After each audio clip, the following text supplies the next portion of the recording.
17. Silver is trading at $16.95 per ounce. Gold is valued at $1,293 per ounce. Bitcoin is trading at 3.4 cents, and the average price of Bitcoin is $3,853. Antiwar.com reports on Monday Iran's Kurdistan regional government intends to hold a referendum on possible secession from Iraq and the establishment of an independent Kurdistan. The U.S. State Department on Wednesday issued a statement warning the Kurds that the U.S. strongly opposes the vote. The U.S. has long rejected the idea of an independent Kurdistan, and Iraq's parliament has similarly forbidden the vote, though the Kurdistan regional government has indicated the vote will go on. The State Department urged the Kurds to negotiate with Iraq instead of having a vote. Kurdish independence is broadly opposed across the world, with Israeli Prime Minister Benjamin Netanyahu a rare advocate of secession. This fact has led neighboring Turkey to present the referendum as an Israeli plot, claiming Netanyahu has a deal in place to ship 200,000 Jews into an independent Kurdistan. The Kurdistan regional government has been clear they intended such a vote as soon as the war against the Islamic State was over from the beginning. There are potential obstacles, however, including the Kurdistan regional government having annexed significant additional parts of Iraq during the conflict with the Islamic State and seemingly intend to take those with them as well. For over 40 years, Roberts & Roberts Brokerage has been a trusted source for buying and selling precious metals like gold and silver. And as a Bitcoin-preferred business, Roberts & Roberts Brokerage has removed the minimum purchase amount for all orders paid in the digital currency. Call Roberts & Roberts Brokerage today for knowledgeable advice on buying and selling precious metals and a forward-thinking approach to new technologies. 800-874-9760 or visit online at rrbi.co. UPI reports the state of California filed a lawsuit Wednesday against President Donald Trump over his plans to build a border wall along the U.S.-Mexico border. Speaking during a news conference at the San Diego-Tijuana border, where there's already 2 layers of border fencing, California Attorney General Xavier Becerra said the planned wall would violate numerous state and federal laws, including the National Environmental Policy Act and the U.S. Constitution. Becerra said no one gets to ignore the laws, not even the President of the United States. The border between the United States and Mexico spans some 2,000 miles. The list of laws violated by the president's administration in order to build his campaign wall is almost as long. The focal point of the legal complaint is that Trump's proposed 2,000-mile-long wall would require the Department of Homeland Security to waive more than 30 federal laws, as well as all state and local laws derived or related to the proposed border wall, according to the lawsuit. The legal complaint states the California Coastal Commission brings this action to protect natural resources within California's coastal zone, land and water use within the coastal zone, and the Commission's procedural rights from violations of the Coastal Zone Management Act and other statutes resulting from defendants' actions related to the border wall. The Trump administration has not yet publicly responded to the lawsuit. Born into a devastating world and raised among the crowd, the Cloudwalker assumes a new identity and begins the unrelenting quest for truth. In this epic journey, he discovers dark secrets about aspects of his previous life that he once trusted. Through the Journal of the Cloudwalker, he shares both the traumatic hardships and the eternal beauties of his experiences. Fueled in the beginning by his unsettling thoughts and emotions, he learns how to find peace with everything he has woken up to. Dear Society by the Cloudwalker is available from Amazon.com and all major bookstores. Reuters reports a deaf man holding a metal pipe was fatally shot by Oklahoma City police, who yelled for him to drop his weapon and get on the ground. However, they did not know he was deaf. Oklahoma City police spokesman Bo Matthews said during a news conference an investigation into a hit-and-run accident on Tuesday night led officers to the residence of Magdal Sanchez, who was on the porch. Sanchez was holding a 2-foot-long metal pipe that was wrapped in material and had a leather loop at the end, according to Matthews. Witnesses who heard the officers yelling commands shouted that Sanchez was deaf and unable to hear them. Lieutenant Matthew Lindsay had a taser drawn and Sergeant Christopher Matthews had drawn his gun. They both fired, hitting Sanchez, who was about 15 feet away. Captain Matthews told reporters the officers very well could not have heard everybody yelling around them that the man was deaf. Sanchez was given medical attention and pronounced dead at the scene. Barnes, who has 8 years of service, has been placed on paid administrative leave. Neither officer was wearing a body camera, and the incident is being investigated by the homicide unit.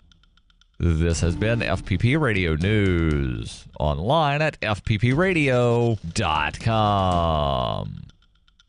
It's being called the must-have tech gadget of the year. The Samsung Apex, which hits shelves today, streams video into your left eye, internet into your right eye, and sucks your dick all at the same time. Samsung spokesman Neil Werner is projecting the biggest sales in his company's history. Are you kidding me? This thing does everything, plus it sucks your dick, all right? And I know what you're thinking, and yes, ladies, there is a version for you that eats you out. Hanging up Apple, we beat you the punch on this one. Samsung's got you by the balls. In spite of the almost $1,000 price tag, customers are raving about the device. For my career, I do need the internet and TV, and my dick sucked all the time. I already have a TV and a girlfriend and a laptop, but to have all those in one device would be really nice. Even a run of bad press about unsafe working conditions in the Apex factory in India have not dampened sales projections. Yeah. Factory, switch up, blah, blah. How about you just plug your eyeball straight into the internet and get your dick sucked?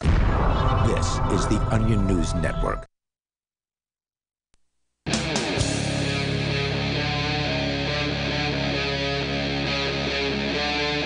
Free Talk Live. This is Free Talk Live. We'll give you the toll-free call-in line here momentarily where you can join us and bring up whatever is on your mind. The us in studio tonight is Darryl. And Heather. And Chris. And Chris, you have just absolutely knocked it out of the park tonight with some amazing show prep that you brought in.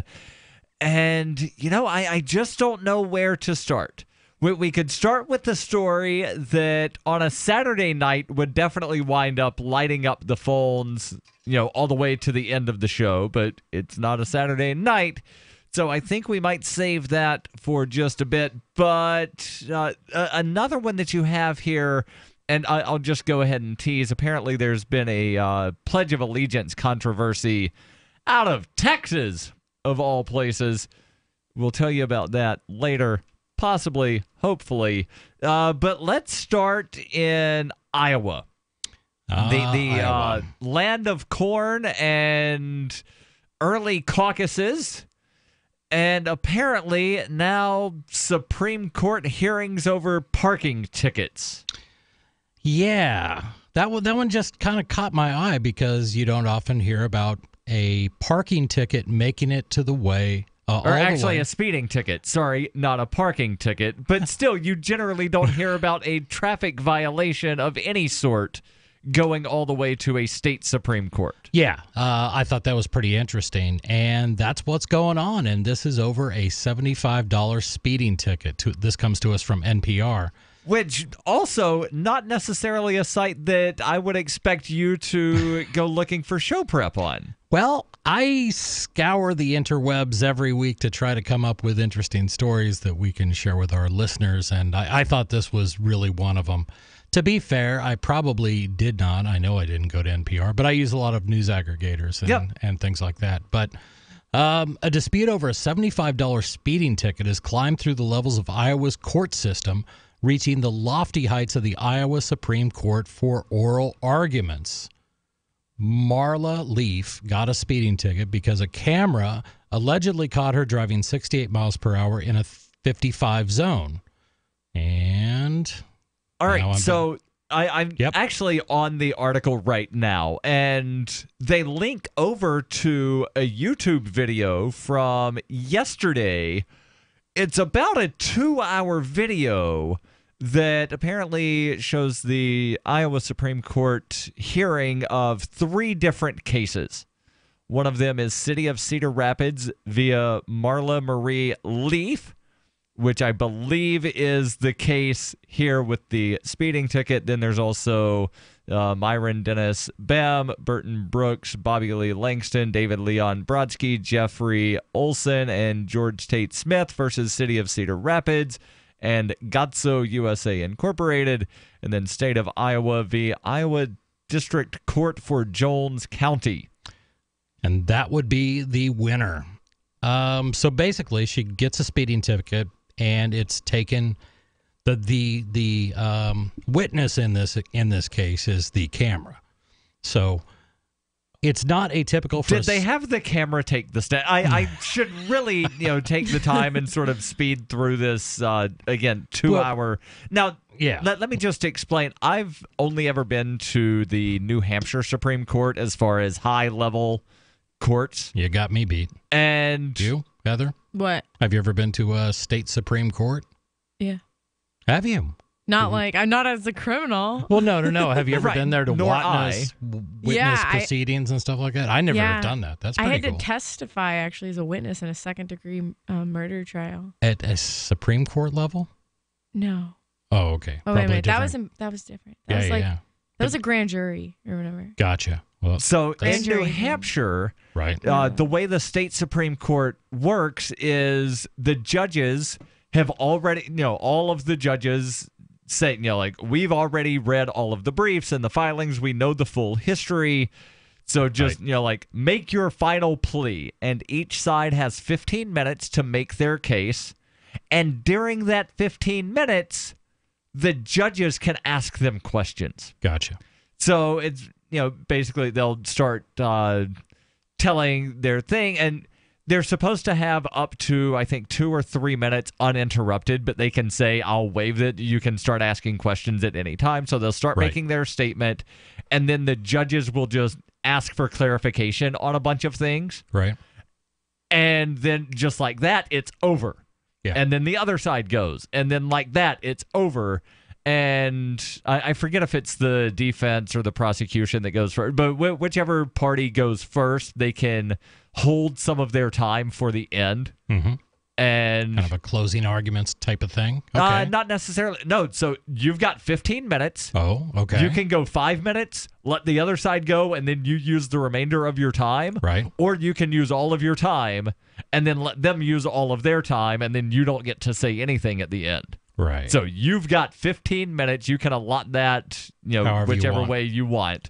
Sounds like a lot of strategy to go through. I'm sure Definitely there is. some strategy, but again, it's just very quick. Whereas this, again, a roughly 2-hour video for 3 hearings, I'm sure one of these went a little longer, so it doesn't seem as though there's necessarily those time restraints. And then the federal Supreme Court, also, they don't necessarily have the same time restraints on those hearings. So let's continue with this story. And, of course, your calls and thoughts. Welcome.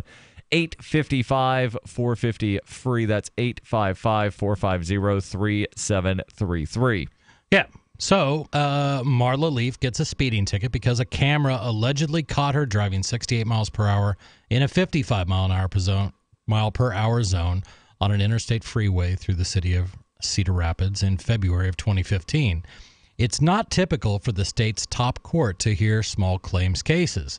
But technically, this is not a small claims case. I know. I think of small claims court, and they're obviously just saying small claims like it's a small amount of money. Right, because technically a small claims case is, 2 private individuals or, one a civil case. Right, it's a civil thing between not governments. Right. So it could be, one business suing another business, whether that, either business has, publicly traded stocks. But it's not a thing where the state is one party. Right.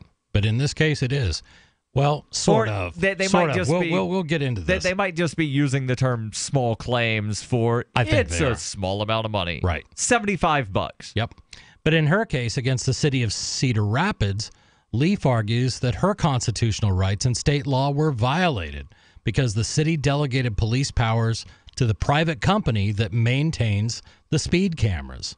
Opponents of automated traffic enforcement may view such cameras as, quote, unduly intrusive, unfair, and simply amounting to sophisticated speed traps designed to raise funds for cash-strapped municipalities by ensnaring unsuspecting car owners in a municipal bureaucracy under the circumstances where most people find it preferable to shut up and pay rather than to scream and fight, unquote. Leaf's attorney, James LaRue, told the justices on Wednesday. Right, and I have a question. Go ahead. Like I was just thinking about this as you were reading the article, and it does, like, the way the article is written, it does have kind of like a biased take to where it's like, oh, it puts off the idea that, the reason that we have this is all about money and it being revenue. It being a cash cow. And of course, yes, with the tickets and the citations and stuff like that, there's fines involved. So it is a way to generate revenue. But do you think that maybe there was good intent behind passing of certain laws that gets like kind of... Well, let me try to answer this question. And I will too, yeah. That there are different ways that you can look at this. So the do-gooders that want to control everybody's life will say, we intend blah, blah, blah. But if you actually look at the number of tickets written in states where the local police get to keep a share of the revenue, they write more tickets than in places where the local police don't keep part of the revenue. Amazing. More on this particular case, plus your calls and thoughts. Welcome. 855-450-FREE. That's 855-450-3733. This is Free Talk Live. So when we brought him home, we didn't realize that Bear, the rescue dog, was actually sick. He had very flaky skin. He was dropping a lot of fur. The vet wanted to do steroid injections, special dog food. Nothing seemed to work. So I've been hearing Dinovite on the radio for years. PD stopped eating. All his hair fell out. Itching, licking, missing fur. DINOVITE.com. 859-428-1000. And then it finally sunk in. Oh, you're talking about hair and skin. And all right, I'll try it. Well, it took probably 6 weeks, but after we started using Dinovite, no more flaky skin. He doesn't scratch and itch, and he started to put weight on. It was awesome. Dinovite is nutrition. Every rescue dog in America deserves Dinovite for 90 days. I wish that we would have started the Dinovite right away. It would have been so much easier. 859-428-1000. DINOVITE.com.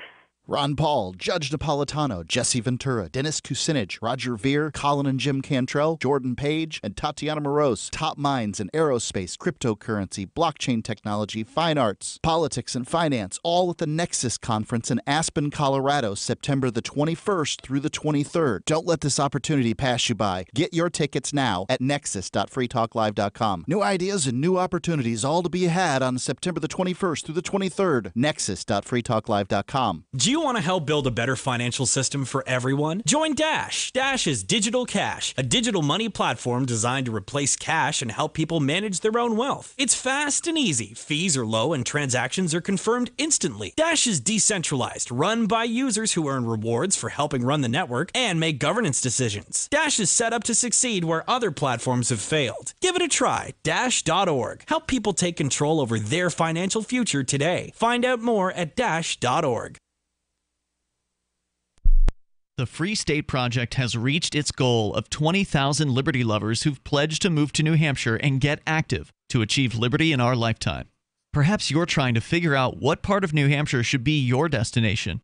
If so, consider Keene. You'll find more than 150 reasons to move to Keene at move.freekeene.com. Keene is famous for its historic, publicity-generating activism, as well as being the liberty media capital of the world. It's home to freekeene.com, New Hampshire's destination for liberty activism, news, and opinion. For years, we've been compiling over 150 reasons to move to Keene at move.freekeene.com, where you'll learn about some of what's happening here and what makes Keene a great place to live. If you love liberty, you'll probably enjoy anywhere you end up in the Shire. But do your due diligence first. Please visit move.freekeene.com for the full list of over 150 reasons to move to Keene. That's move.freekeene.com. So you've heard all 3 hours of the latest episode of Free Talk Live, and you're still hungry for liberty-oriented audio content? Did you know that we have another 24/7 audio stream at LRN.FM? The Liberty Radio Network airs the latest episodes of some of the best liberty-oriented podcasts on the internet around the clock. In addition to recorded content, you'll also hear live shows like Free Talk Live, originating from our Keene, New Hampshire studio. So listen anytime at LRN.FM. That's LRN.FM.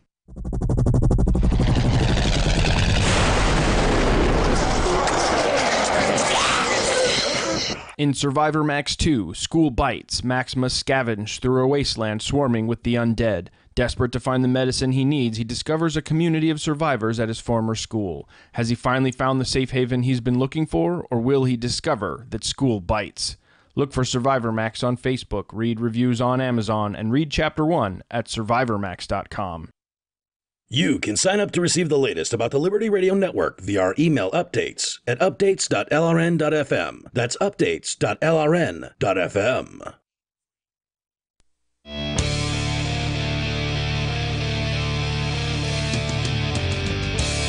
This is Free Talk Live. 855-450-FREE. That's 855-450-3733. You can bring up whatever is on your mind. We're talking about a story out of Iowa where a woman has taken a speeding ticket all the way to the Iowa Supreme Court. We'll get back into that story in just a moment. But maybe you want to help build a better financial system, not just for yourself, but for everyone. Consider joining Dash. Dash is digital cash. It's a digital money platform designed to replace cash and help people manage their own wealth. It's fast. It can be private. It is easy. The fees are low and transactions are fast, and in some cases can be confirmed instantly. You can pay anyone, anywhere in the world, anytime for just pennies. Dash is decentralized, run by users who earn rewards for helping run the network and make governance decisions. Anyone can invest in Dash and earn rewards for helping run the Dash network. Join Dash and help create a better financial system for everyone. Take back control over your financial future today. Find out more at dash.org. There's a lot of momentum behind Dash, so go to dash.org and find out why. We'll get back into the article from NPR here in just a moment. But first, to the phones, we've got Abel calling in. Abel, you're on Free Talk Live. Go ahead with your thoughts. Hi, Darryl. Thanks for taking my call. Listen, this whole speeding ticket thing is... I'm hearing some noise coming over your line. Do you have speakers turned up somewhere? No, you know what? Yes, I do. Here. There we go. Go on. So, sorry about that. Yep, that's fine. Go ahead with your thoughts. Okay.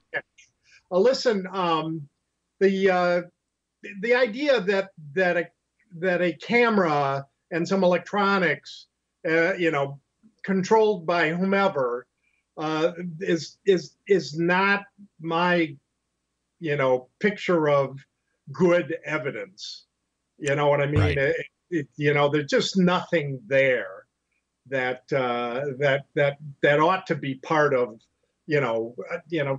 to begin with. There's so much, kind of variability in speeding, Sure.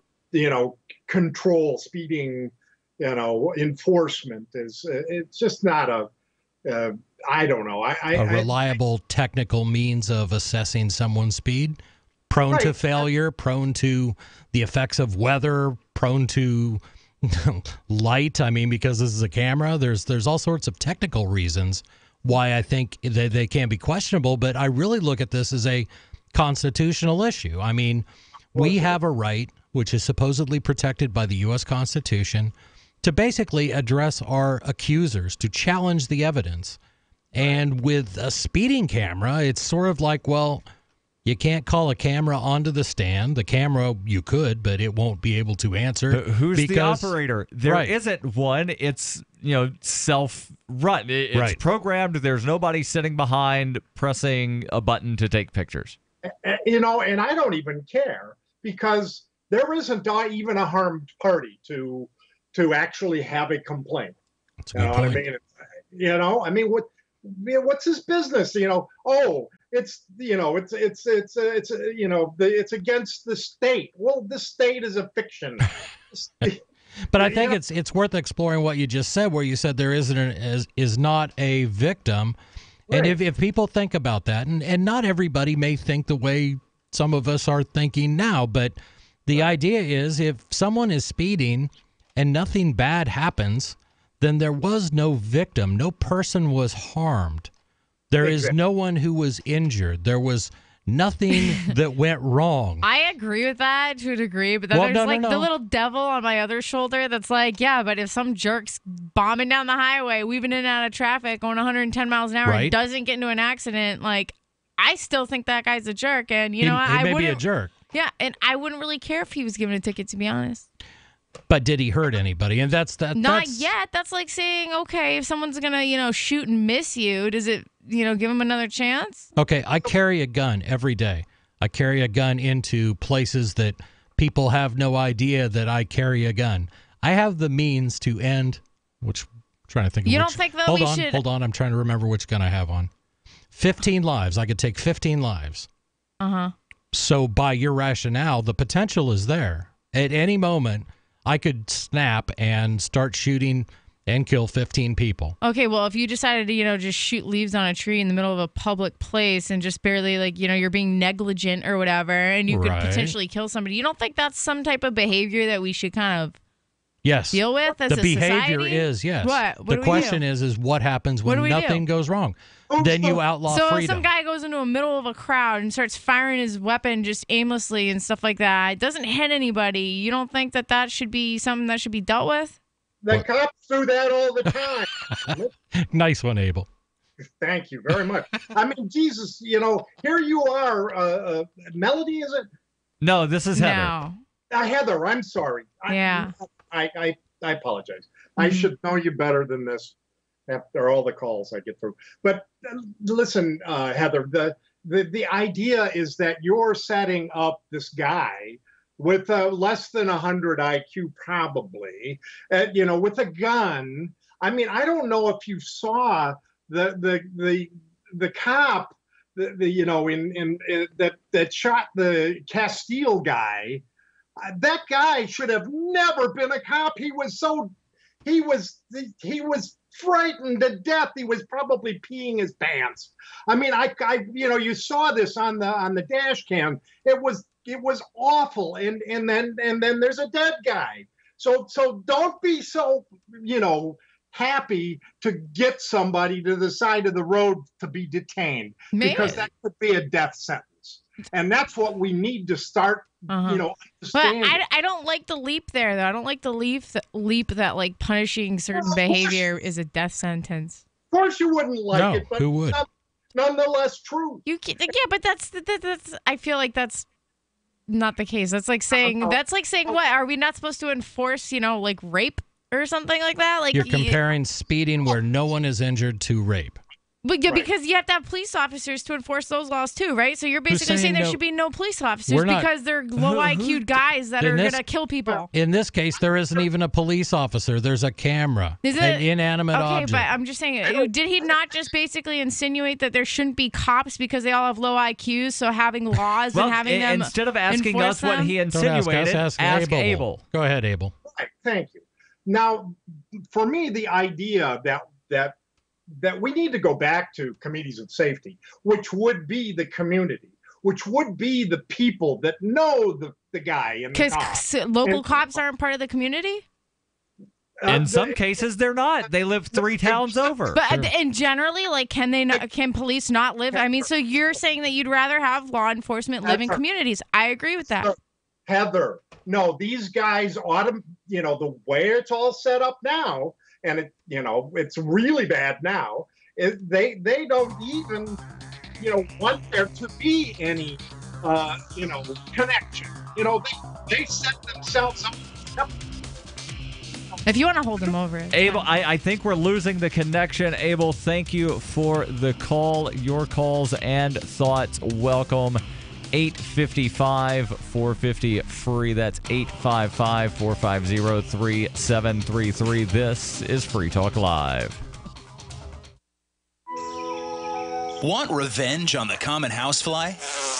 Well, after 10,000 years, someone has finally come up with a better way. The Bug Assault, a miniaturized shotgun, which utilizes ordinary table salt as ammunition. Non-toxic and no batteries required. $39.95 plus shipping and handling.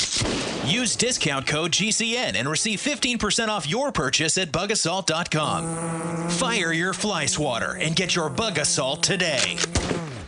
With nearly 70 years of history engineering bunkers, today, Atlas Survival Shelters is still the authority. Atlas offers 18 different choices, from commercial tornado shelters to underground nuclear fallout shelters, starting at just $99.99 with 100% financing available, comfortable interiors, and state-of-the-art air filtration systems. Atlas Survival Shelters are the most popular private survival shelters in the world. Call 1-855-4BUNKER now or visit atlassurvivalshelters.com. This is Michael Dean from the Freedom Fiends. I've run websites since 1996 and have used over a dozen web hosts in that time. AgristHosting.com is the only one that hasn't broken my heart. Agrist Hosting's uptime and service is stellar, and their DDoS mitigation is the best I've seen. That's important because if you tell the truth in this world, you'll ruffle feathers. And some people will try dirty tricks to silence your voice. No matter what the haters hit us with, Agrist Hosting keeps our websites online. If you have a mission-critical commercial presence or a world-changing activism site, you cannot tolerate any skullduggery. So go with agristhosting.com. Have a WordPress or blog site, but you're not satisfied with performance or uptime? Or just want raw hosting? Want to pay with Bitcoin? Agrist Hosting specializes in high-performance hosting with personalized service. Go to agristhosting.com and click on the button that says Get Hosted. That's agristhosting.com. I love My Magic Mud. I drink a lot of coffee. I had stains on my teeth. Then I found My Magic Mud, and I was told it would remove stains. So I paid attention when I brushed the first time. My Magic Mud is black tooth powder, and the difference it made in my teeth in one application was noticeable. With 4, my teeth were as white as you normal folks out there. Please go to mymagicmud.com and buy a jar. There's 150 applications for $25. You can use Bitcoin, mymagicmud.com. LRN.FM is proud to announce our official listening apps for Android and iOS devices. Now you can easily tune into our streams anywhere, anytime on your smartphone or tablet. Just visit apps.lrn.fm or search for LRN.FM in the Android or Apple app stores. Please download, rate us 5 stars, then share the link on your social media and let your friends and family know how you're listening to LRN.FM. Download it now, free at apps.lrn.fm. Is spreading the message of liberty, cryptocurrency, and peace around the globe worth $2 per month to you?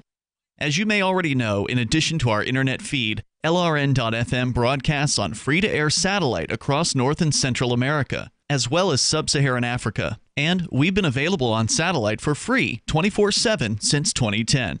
The LRN.FM free-to-air satellite signal is reaching some of the most oppressive regimes in the world, and there's no doubt our ideas are making an impact. You can learn more about the channel's impact by watching the 3-minute video at fund.lrn.fm. If you'd like to help free minds globally with our ideas of liberty, cryptocurrency, and peace, you can donate as little as $2 per month via fund.lrn.fm. You can help us continue and expand our satellite broadcast to multiple continents. Visit fund.lrn.fm today, and thank you for your help. Don't forget to share the link on social media. That's fund.lrn.fm. What's up next? Visit the Liberty Radio Network program guide to find out at shows.lrn.fm. That's shows.lrn.fm.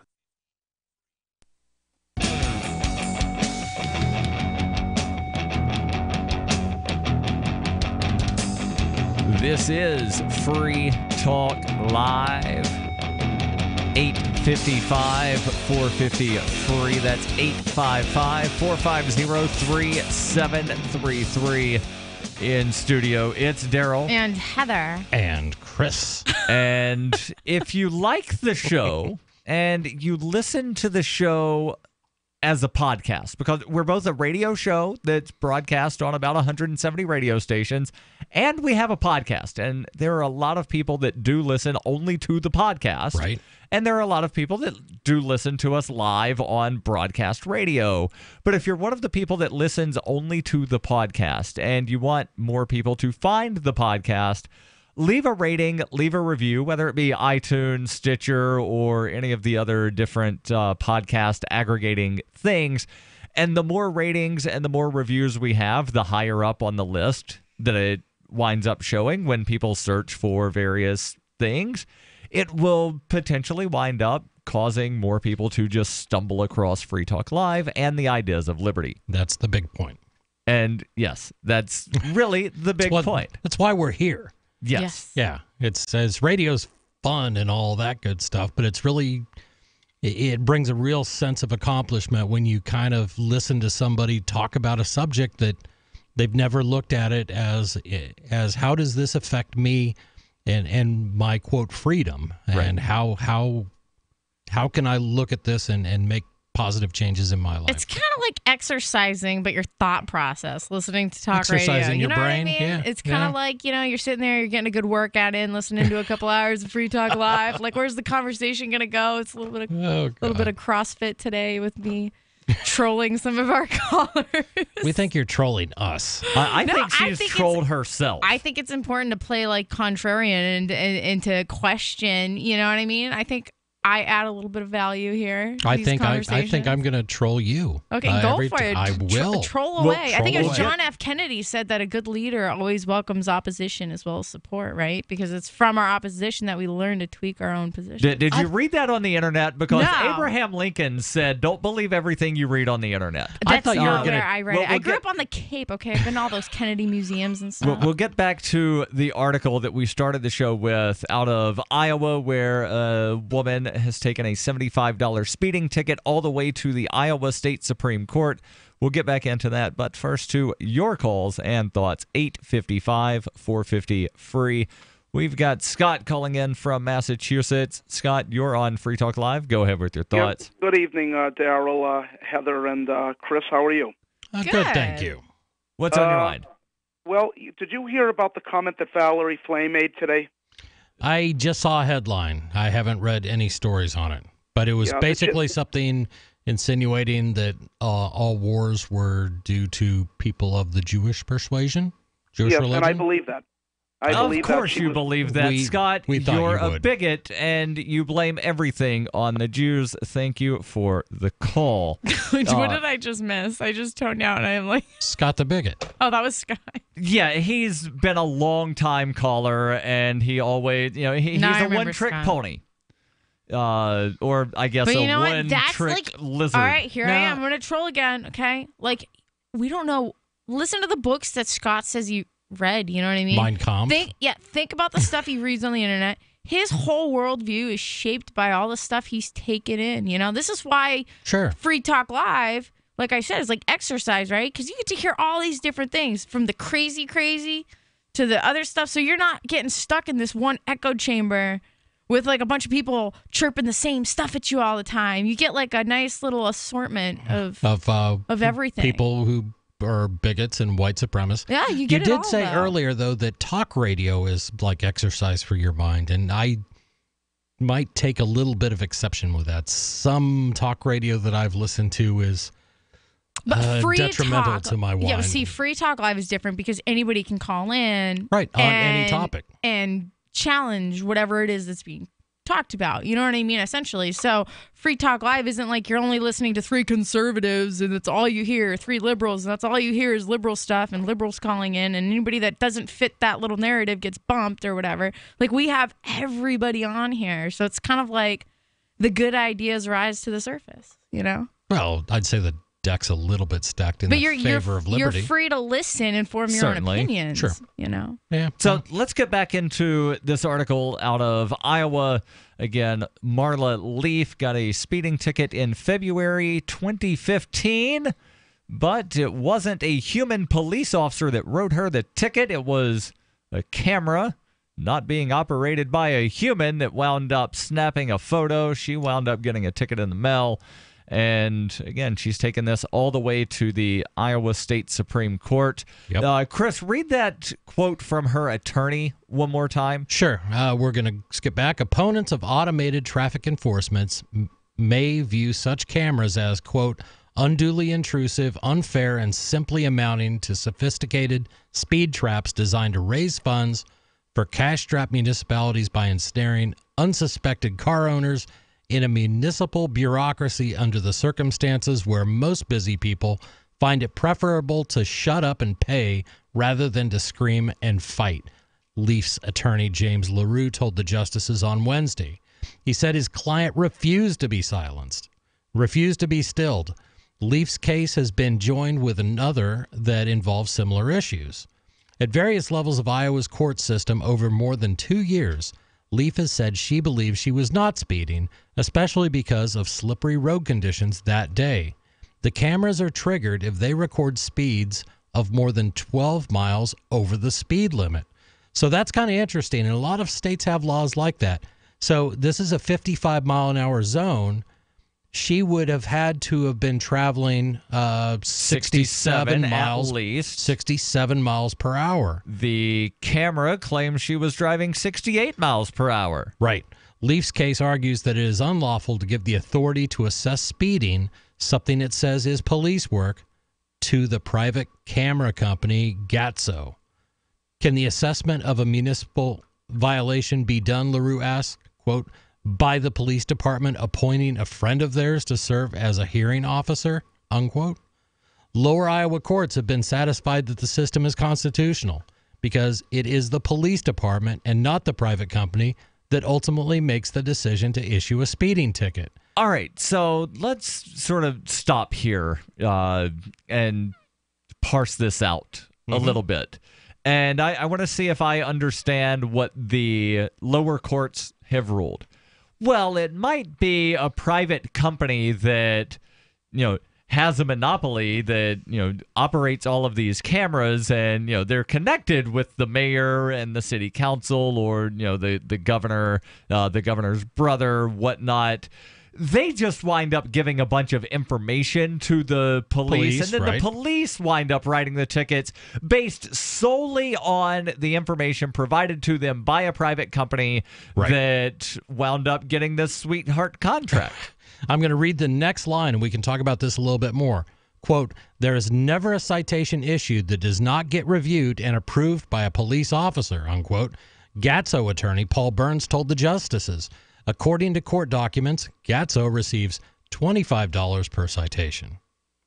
So one could you've got this company that winds up giving tips, if you will, to local police, and for every tip they give, they get $25. Well, they're incentivized to then wind up giving tips to the police. Exactly, and that's what this really amounts to. They have a vested interest in more traffic tickets. Right. It's not just that they're providing the cameras and the police are operating them, and the police are making up their own rules about this. Gatso, this company that runs these things, gets a financial incentive per violation. Yeah, this says per citation. This doesn't say per conviction. Right. That's a good point. So if somebody winds up winning, and we know that somewhere near 90% of people wind up taking a plea, and then of the 10% that don't take pleas, like 97% wind up being found guilty. Right. So, it's basically $25 per conviction. But yeah, there's definitely more on this to get into. Plus, your calls and thoughts welcome. 855-450-FREE. That's 855-450-3733. Have you wanted to get into Bitcoin mining but don't want to deal with the hassle and frustration of operating the mining hardware? Let pool.bitcoin.com handle it for you like I did. Just visit pool.bitcoin.com and use their calculator to estimate what you could end up making. You get to decide which Bitcoin you want to mine. If you already have mining equipment, you're invited to join pool.bitcoin.com. Get all the details and get started mining Bitcoin at pool.bitcoin.com. This is Ed Lukasevic. And Cindy Lukasevic at Dinovite. This year, whenever you order a 90-day supply of Dinovite for your dog, we'll send you a free sample of one of the other doggy things we make. Like Liquid Chops, Super Mega Fish Oil, or Doggo Suds Shampoo. What's on your dog's wish list? We'll offer a different freebie each week at Dinovite.com. Don't you just love the sound of healthy, happy dogs? Dinovite is nutrition. Dinovite for life. DINOVITE.com.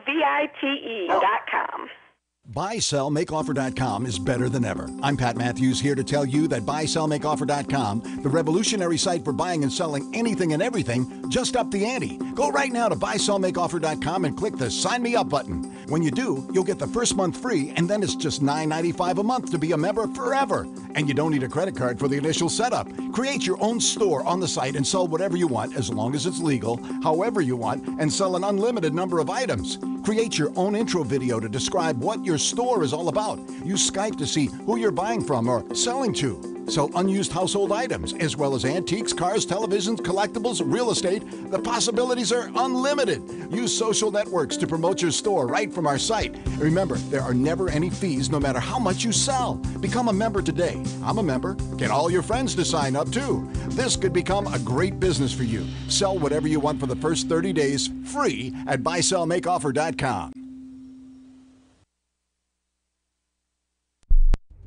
Our planet is but a giant petri dish swirling with pathogens, all mixed by the filthy stirring straw that is the world's fauna. Simply by sitting on her eggs and breathing, this duck unleashes a torrent of avian botulism, cholera, and duck plague into the air. These jousting elk slough off bits of skin and fur, sending millions of harmful bacteria into the air. Our closest relative, the chimpanzee, is itself the fountainhead of AIDS. Bitter at the ascendancy of man, these scheming apes brood this deadly virus in their jungle lairs. Nowhere on Earth is safe from the threat of animals. Even in the bitter wasteland of the Antarctic, penguins walk for miles inland, ensuring their afflictions reach every corner of the globe. This is the Onion News Network.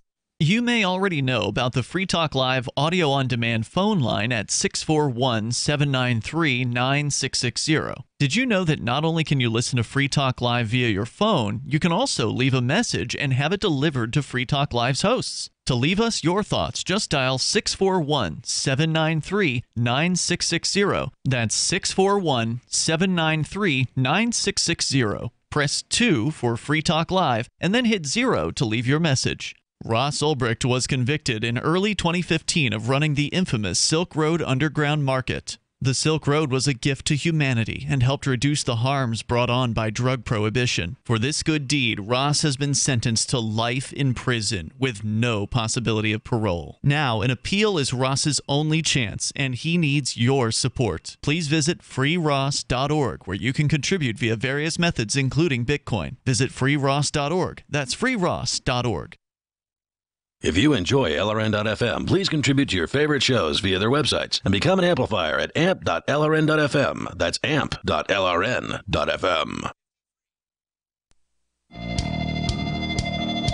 This is Free Talk Live. 855-450-FREE. That's 855-450-3733. You can call, bring up whatever is on your mind. In studio tonight, it's Darryl. And Heather. And Chris. And did you know that you can mine Bitcoin at home without having to worry about expensive equipment, upgrades, maintenance, high utility bills, etc.? You can do that at pool.bitcoin.com. Make Bitcoin every day like Mark and Ian do. They're the two main hosts, the creators of this show, and they mine Bitcoin at pool.bitcoin.com. There's a 100% uptime guarantee. The website is easy to use, and you can calculate what you might make right there on the website at pool.bitcoin.com. Not just that, but you can also help steer Bitcoin towards the liberating currency that Satoshi Nakamoto meant it to be. You're not just making money at pool.bitcoin.com. You're doing activism while you sleep. Pool.bitcoin.com. Let's jump back into the story out of Iowa about the woman Marla Leaf, who has taken a $75 speeding ticket all the way to the Iowa Supreme Court. And before we get back into the article, there have been some discussions about the specifics of this particular case, to where there's a private company, Gatso I'm guessing Incorporated, that they have a contract, at least with Cedar Rapids, probably more municipalities in Iowa, to where they provide information to local police, and then the police decide to issue the tickets. And now that decision could be kind of like the FISA court, to where it's supposed to be an oversight, but it's just rubber stamping everything. And Gatso winds up receiving $25 per citation. Pretty sweet deal there. Now, aside from the whole fact that, and Chris, you mentioned this at the beginning of the show, to where we're supposed to be able to face our accusers. How do you wind up questioning and cross-examining a camera? And then there's also the question of how reliable are these cameras? How often are they calibrated? Who does the calibration? Is it Gatso calibrating their own stuff and saying, yep, we calibrated, it looked good to us? Yeah.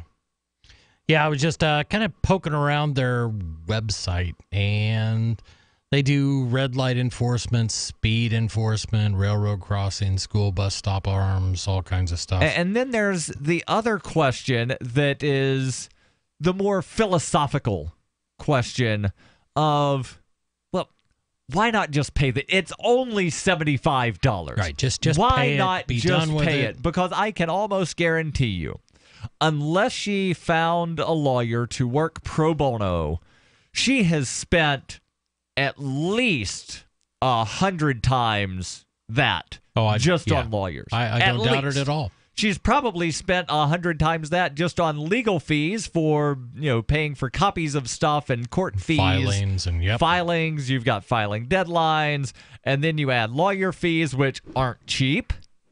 Yeah. So why not just pay it? Yeah, it's kind of ridiculous. But again, if everybody does that, everybody just pays it. You know what? I'm just going to pay this ticket. Well, guess what, folks? Nothing changes. We need people like Ms. Leaf to make us stink. Now, I'm going to play devil's advocate here. Go ahead. And disagree. You said if everybody just pays the fines, nothing changes. Things change, just not for the better. Exactly. They wind up, people are just paying all of these tickets. Let's just make more things illegal. It's illegal to wear black shoes with white soles. Right. So now, Darryl, every time you go running, here's your $75 ticket. Our study shows that if people pay a $75 ticket, they'll still pay a $100 ticket. So let's just increase the price. It's absurd. Okay, so then how do we promote, like, good behavior without having rules that punish bad behavior? Is it government's role to promote good behavior?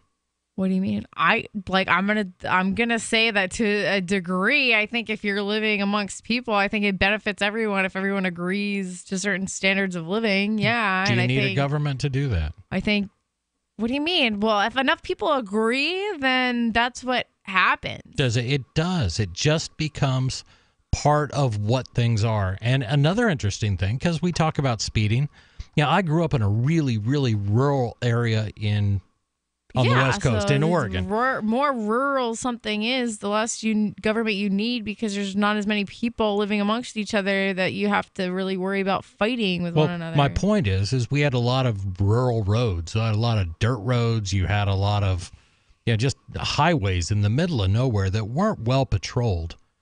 And you didn't have crazy high accident rates, despite the fact that you didn't really have cops. Right, and at one time, it wasn't that long ago that the state of Montana did not have a statewide speed limit. Right. The point is when I was driving along on some roads, I knew how fast was safe. And I drove that fast. I probably pushed it right to the edge because I've driven on roads to where if you're going 10 miles over the speed limit, you're in the way. You're obstructing traffic. Right. Yeah. And that's the other thing. There used to be I don't have a stat in front of me, but that it was a basic understanding that It was the differential of speed and not speed right, that and caused speed more limits, accidents. According to people that study this and come up with, well, here's how it should be calculated. Those people say that speed limits should be set at the 85th percentile of what people regularly drive on that road. Right. Whereas local governments generally set the speed limit at the 50th percentile because they know, well, now we can wind up catching more speeders. Right. Yeah, it's interesting. And the D.C. Beltway is one. I used to live in Maryland, and that's one I always think about. When traffic is flowing along like it normally flows along, it's a 55-mile-an-hour zone, and most of it flows at 70. There was a story that came out several years ago. They were wondering why traffic seemed to come to a grinding halt around the same time every morning on the Beltway. What happened? Like from 6 to 8 a.m., traffic is just spinning, right? Yep. Going along 70 miles an hour. It turned out that there was this one government employee, and this was a story that was in the Washington Post, that would get on and refuse to go over the speed limit, and he would always be in the far left-hand lane on the highway. Wow. So basically, he could cause a massive slowdown of a 66-mile ring of huge traffic just by going the speed limit in the passing lane. So let's jump back into this article, again, out of Iowa, story from NPR. It will be posted on the Facebook and the Twitter. Yep. And we're going to hop back in here. There's a quote from LaRue, who is the attorney for the plaintiff here, Marla Leaf, arguing about the safety concerns. Sure. And the discrepancy. Yep. So I'm going to say LaRue also argued that there is no valid safety reason for the camera system on Interstate 380, also the site of alleged speeding violations by the other parties to the case. He said the cameras don't issue tickets to semi-trailers and government vehicles, calling the discrepancy arbitrary and a violation of equal protection. I would have to agree. It's complete. If you decide the speeding laws only apply to people named Chris, Heather, and Darryl, and nobody else. Right. No government agents. That's pretty clear. The camera systems work by focusing on back license plates, which government vehicles do not have in Iowa. Patricia Kropf, an attorney for the city, told the court that the excluded vehicles are, quote, just not in the database that we need to use to do this in a cost-effective manner, unquote. Burns also claimed that photographs taken of front license plates would potentially pose privacy concerns because the faces of passengers in the vehicle might be included. Well, it would also possibly include the face of the driver. Right. And absent the face of the driver, I want you to prove that I was operating this vehicle. Right. Because I've never let anybody else drive my vehicle. Of course people do. So, yeah, you get a ticket in the mail, and it's your buddy or your kid or your significant other. Right. The future of certain speed cameras is up in the air across the state, the Gazette News writes. In March 2015, the Iowa Department of Transportation ordered 10 of 34 camera locations on primary highways and interstates around the state turned off, and another 3 moved or modified, stating they didn't improve the safety of the highway system. After losing on appeal to the Iowa DOT director, the cities of Cedar Rapids, Des Moines, and Muscatine, 3 of 6 cities in Iowa with traffic cameras on state highways or interstates under Iowa's DOT control, sued in June 2015 to keep the cameras on. And this case, again, heard yesterday in the Iowa Supreme Court. I'm definitely going to try keeping an eye out for any results. And hopefully we'll have a follow-up fairly soon. This is Free Talk Live. Your calls and thoughts welcome. 855-450-FREE. Hello? Congratulations. For what? For losing all that weight. How'd you do it so fast? ASAP. ASAP what? What's that mean? Are you ready to get as skinny as possible, as soon as possible, as simple as possible, and as sexy as possible? I'm listening. Then get with the ASAP program. It's real and it works. No smooth talk, no slick advertising, and no exaggerated claims of success. I've got to know more.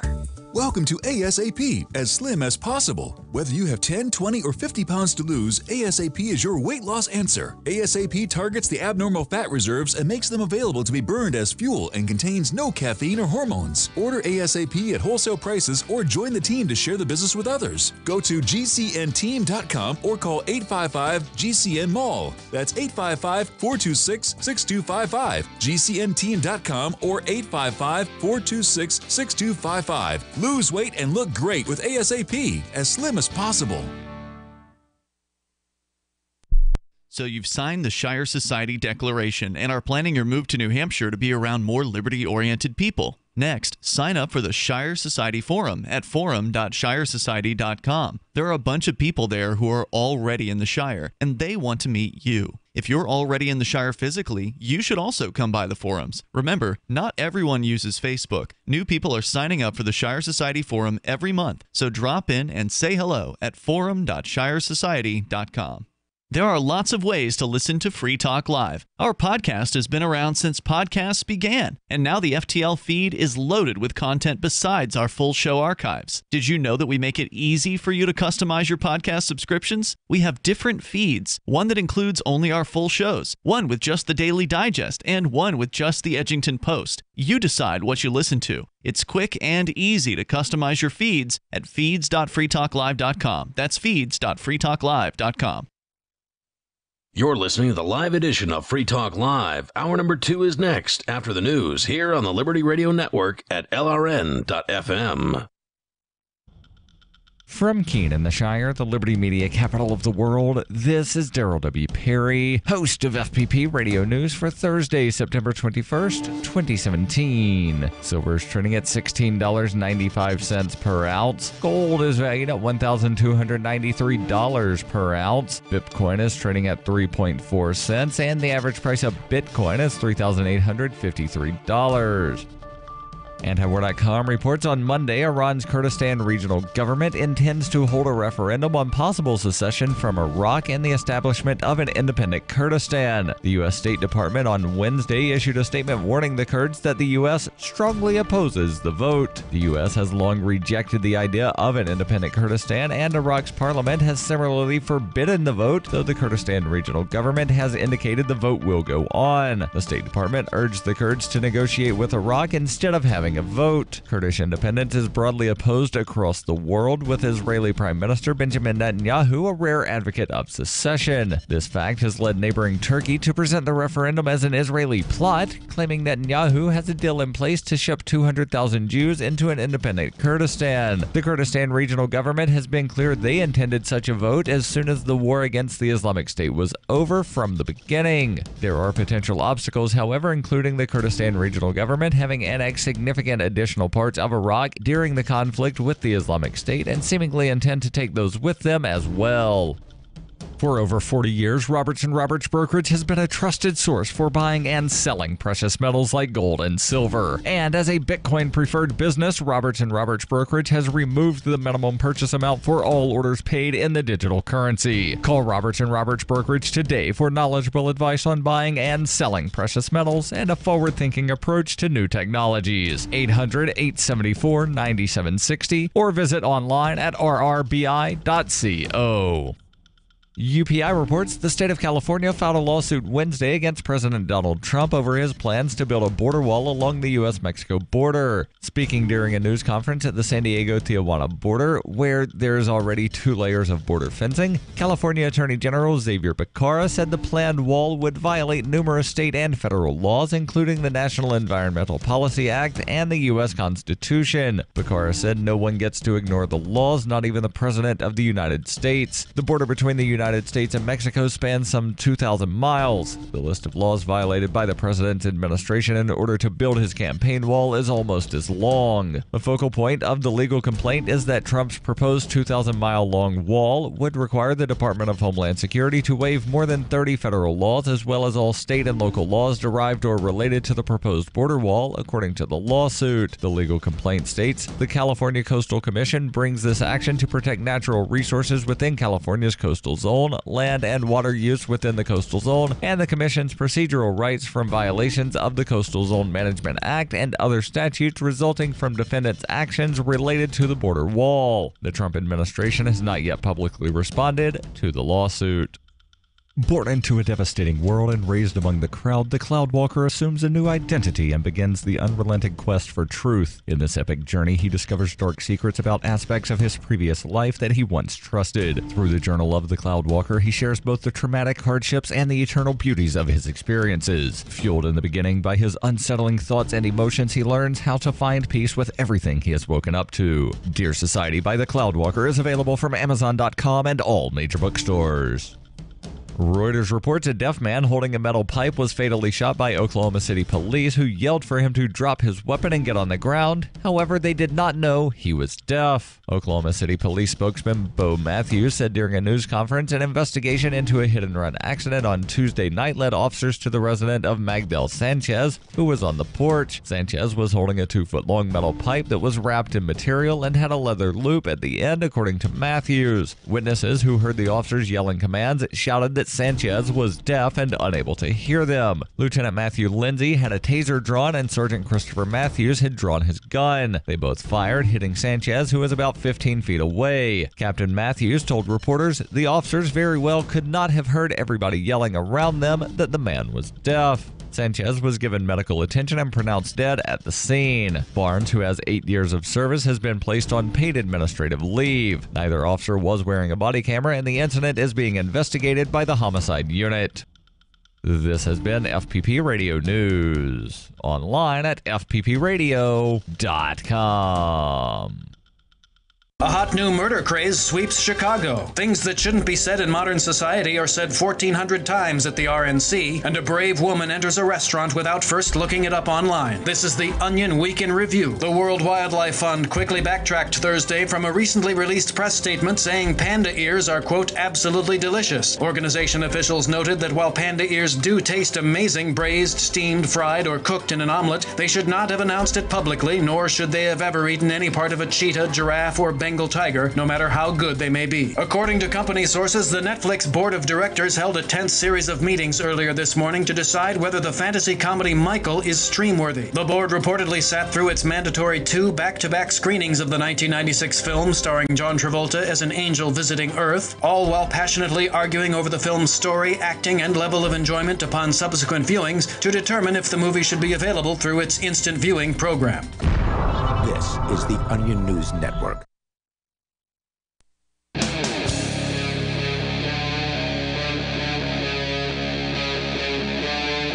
Free Talk Live. This is Free Talk Live, 855 450 free. That's 855-450-3733. In studio, it's Darryl. And Heather. And Chris. And we're going to change gears here a little bit. And, you know, I don't think we've talked about Equifax on the show. Yeah, I had that in my show prep too, and it's a frickin' frightening loss of data. Right. Terrifying. So just real quick, explain what data wound up being released or lost or hacked or whatever term you want to use here. Sure. So basically, Equifax is one of the big 3 credit. What would you refer to them as? Credit companies that provide other companies with information about people's personal credit. Credit bureau. Credit bureau, that's a good answer. Credit score aggregator, Yep. Credit score creator. I'm not sure exactly, what they, Yeah. but they get information from various outlets like credit card companies, banks, utilities, and they calculate what sort of credit history you have, and then they give you a score. Right. So they gather this information from lots of large companies, and then you don't necessarily have to call Equifax and say, yes, Equifax, I would like to have your services. Right. Because they're tabulating all of this info, whether you ask for it or not, because, well, the apartment that you just applied for, they can call up Equifax. Yep. The bank where you're going to open a new bank account, they could call up Equifax. The credit card company, Capital One, they could call up Equifax and say, hey, we need a credit history on fill-in-the-blank person. Here's the name, date, serial number. Right. And so if is you the moral of the story, don't spend money you don't have? No, the moral of the story is even very large companies that are supposedly very trustworthy can still suffer data breaches. And people that have never had credit cards still have a credit score. Right. Because, you've paid all of your bills on time. That winds up, I've heard some people say it gives you points. I've heard other people say it reduces points because paying your bills on time. Because then you don't actually have a credit history because your account never went in the negative, so there's no credit there. Yeah, it was really bad, and the fact is that Equifax and all these credit bureaus that are out there all possess amounts of information about you that are frankly staggering. They probably have more information on me than I have on me. They have more information on me than I can sometimes remember. So if you ever filled out a credit application, we have to verify your history. And they'll say, okay, in 1978, which of these road names did you live on? Or in 1992, or you know what I mean? Or which of these addresses over the last 5 years, which of these cities have you lived in? Right. And they've hit me with some that were just completely off the wall, and that is data maintained by Which of Equifax. the following vehicles have you ever owned? Yeah, and so based on that, they have all this information. They have your social security number. They have your address, every known address. They probably could easily link it to people in your immediate family. Date of birth. Of course. Basically all the information one would need to commit identity theft against you. It gives them a real good start. So they lost the data on 143 million Americans. Now, to put that into some perspective. Now, I've heard it was 143 million people across the U.S., Canada, and UK.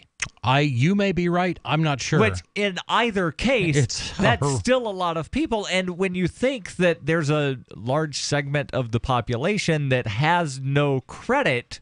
I'm thinking people under the age of, say, 16, 15, somewhere in there. Yep. That's still a pretty big population. And then, there are some adults that somehow have avoided, getting bank accounts and this and that and having anything that would show up in a credit report. Yeah. But still, this is whether it's 143 million just in the U.S. or across the U.S., Canada, and the U.K., that's still a large percentage of people. Yeah. So jumping into why we're actually talking about this, story from The Verge came out a couple of days ago.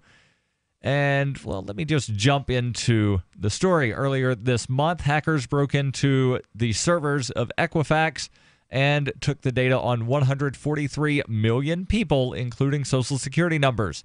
In response to the attack, Equifax set up a website that I will not give you the URL for, you'll thank me later, for possible victims to verify whether they were affected.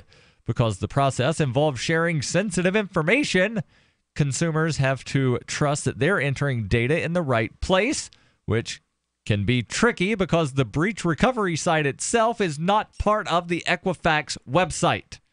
If users end up on the wrong site, they could end up leaking their data that was already possibly leaked and that they were concerned may have been stolen. So basically, Equifax was sending people to the wrong website, and people were possibly giving over very personal information to try to find out if their very personal information had been leaked from the Equifax website. I got to bring this up too, and this is another aspect of this story that's just insane.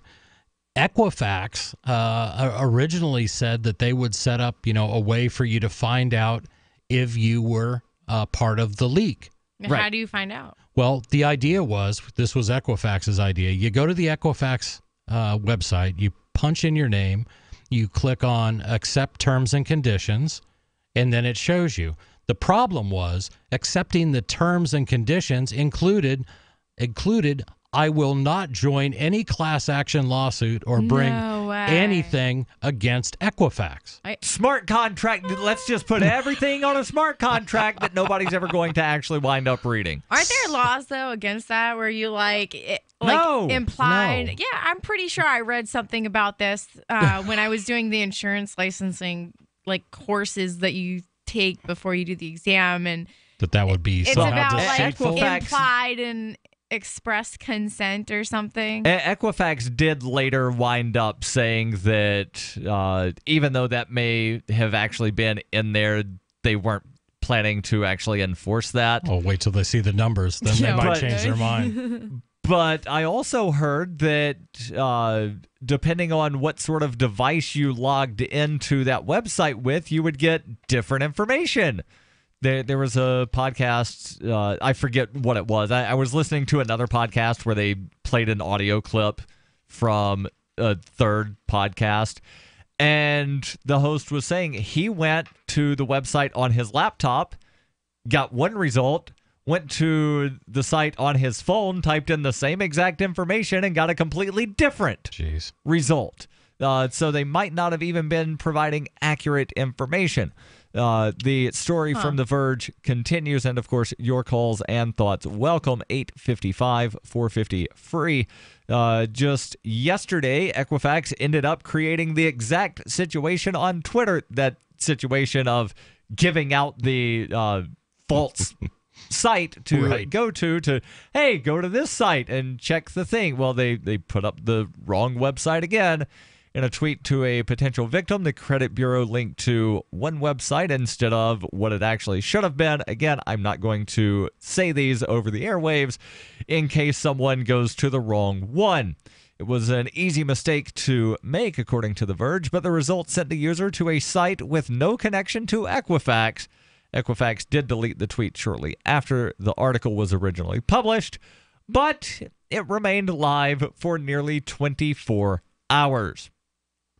Wow. That's crazy. The story continues. Further research revealed 3 more tweets that had sent potential victims to the same false address dating back as far as September 9th, and then they do post the shots of those. What were you going to say? I was going to say is like, are people trying to, like criminals trying to steal more information like in response to the Equifax thing? Like, is this phishing site like stealing even more information? He'll get into that part, very which is pretty possibly. interesting. Very possibly. We'll get into it, plus your calls and thoughts. 855-450-FREE. That's 855-450-3733. You scared?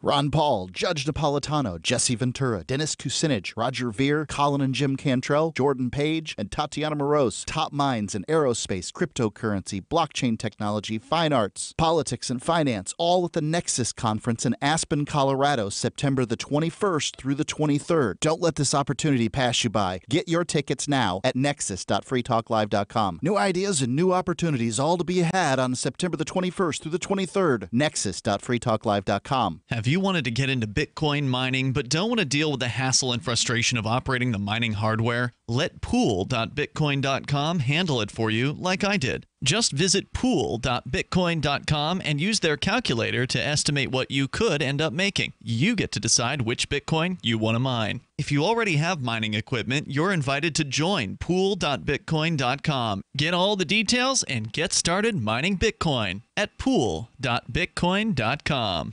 Do you want to help build a better financial system for everyone? Join Dash. Dash is Digital Cash, a digital money platform designed to replace cash and help people manage their own wealth.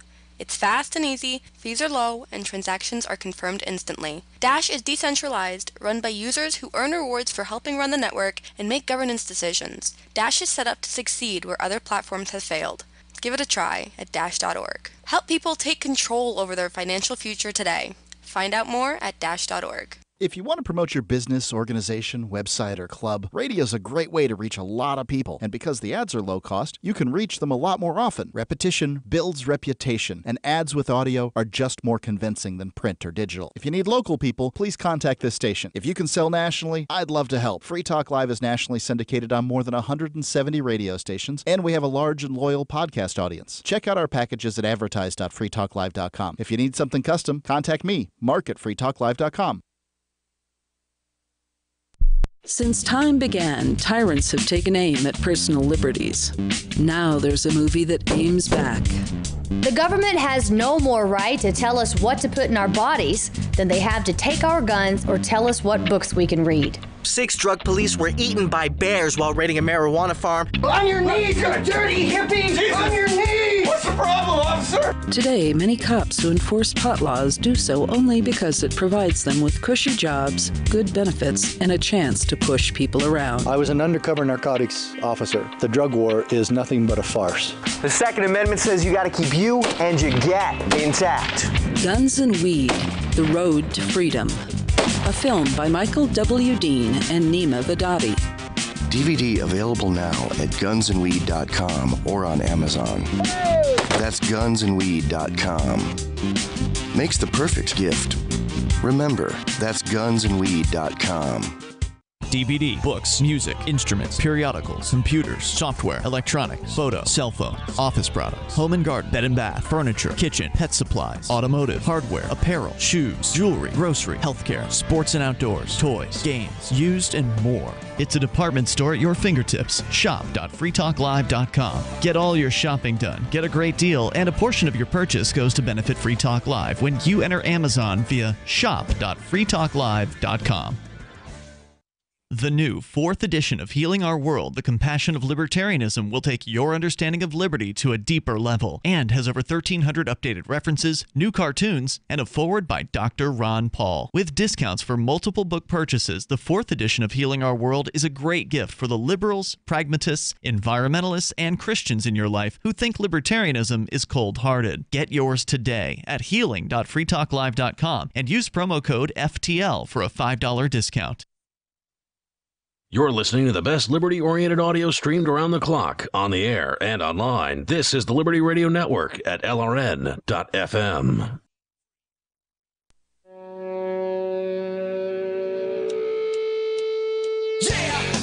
This is Free Talk Live, 855 450 free. That's 855 450 3733. You can join us and bring up whatever is on your mind. The us in studio tonight is Darryl. And Heather. And Chris. And before we get back into the very, very disturbing story about Equifax, I've got a very important question for you. Let's hear. Are you eating 5 servings of fruits and vegetables every day? Yes. I actually had a fruit cup today. That's you had one. Okay, that's there possibly might be more. a serving. It's mango and strawberry. Well, if you're not getting 5 servings, well, you've got company because only about 10% of people actually are. But there's actually a preponderance of research that shows that you really need 10 servings a day. That's nearly a gallon of fruits and vegetables in their raw form every day, and only about 1% of the population does that. What's the prize for accomplishing this feat? Well, protection from obesity, protection from heart disease, protection from type 2 diabetes, protection from cancer, plus enough antioxidants to neutralize all 5 known free radicals. Worthy goals, right? Well, I've been getting my 10 servings of fruits and vegetables, and I don't sit down next to a gallon bucket of, bananas and strawberries and weird green leafy things. I cheat, and you can too. I've been putting Fruit and Veggie Total in my smoothies every morning. It comes from the makers of Whole Food Multi-Complete, and you can do it too. It's super easy. So join me in this worthy goal of eating better, losing weight, living longer, and feeling better. Go to simplifymysupplements.com. Buy yourself some Fruit and Veggie Total and use coupon code FTL to save 10%. Plus, they give you a free shaker bottle with your order. SimplifyMySupplements.com, code FTL. Hey, Darryl, that kind of reminded me. We got that 5K coming up. Woohoo. Yeah, that's in 3 weeks, something like that. I've got a half marathon coming up on Sunday and a 10-miler coming up in 5 weeks. Well, I'll be driving, so if you guys need a lift, I'll get you like within 100 yards because it's on a Saturday. It would have been so cool if we had all Thursday nights Free Talk Live hosts running a 5K. We could have wore matching T-shirts, Chris doesn't run unless he's being chased by bears. Or cops. Or cops. No, it's Saturday. That's the busiest day in our shop, so there's no way I can get off on a Saturday. Oh. So let's get back into the article from The Verge about the phishing site. Not that kind of phishing. We're not talking about, like throwing a piece of bait into catching bass. He's the clarifying ocean. this because when he first started talking about it, I thought he was talking about so fishing. she was I'm like, why would what's Equifax- wrong with Equifax? Helping I people like go fish. do recreation. No, I said, why would Equifax send people fishing? Luckily, and boy. again, the Equifax Twitter had been sending people to a URL that was not owned by Equifax going back to about September 9th. The Verge says, luckily, the alternate URL Equifax was sending victims to was not malicious. Full-stack developer Nick Sweeting set up the misspelling phishing site in order to expose vulnerabilities that existed in Equifax's response page. He said, quote, I made the site because Equifax made a huge mistake by using a domain that doesn't have that trust attached to it, right, as opposed to hosting it on Equifax.com. He told The Verge it makes it ridiculously easy for scammers to come in and build clones. They can buy up dozens of domains and typo squad and get people to type in their information. Sweeting says no data will leave his page and that he removed any risk of leaking data via network request by redirecting them back to the user's own computer. So hopefully data entered on the site is still relatively safe. Still, the team at Equifax linked out to his page. That isn't very reassuring. It is. There's so many mistakes in this. Okay, first of all, when they talk about the domain, so they set up this long URL that ends in 2017, this is the one, where instead they could have used what's called a subdomain. So instead of going to www.equifax.com, it could have directed them to go to just breach.equifax.com. So in other words, you're still in Equifax. Maybe, just maybe, the IT guy at Equifax hasn't figured out how to do subdomains. Well, that guy, their chief technology officer, I believe, has already resigned. Oh, right. That was the lady with the music degree. I'm not making that up. Really? I saw things floating around. I think it was from like her LinkedIn page where her degrees were in music. Wait, whose degrees? The IT officer at Equifax had degrees in music. Well, okay. Now, that's not to disparage people with degrees in music. No, and it's also I've got an aunt with a doctorate in piano theory. I don't know what in the blue hell that actually means. But she knows a bunch of stuff about piano. She's really good at playing the piano. She's really good at teaching people how to play the piano. Right. I don't want her doing IT. See, I'm an IT guy. I've worked in IT off and on for the better part of almost, 3 decades. Because somebody has a degree or doesn't have a degree is, in my mind, nearly irrelevant. What really matters is what have you done? What industries have you worked in? What have your responsibilities been? And are you good at your job? So I'm not going to slam her for having a degree. A lot of the best engineers I ever worked with, security engineers, never had any degree at all, but they had worked in the field for so long, they were sharp.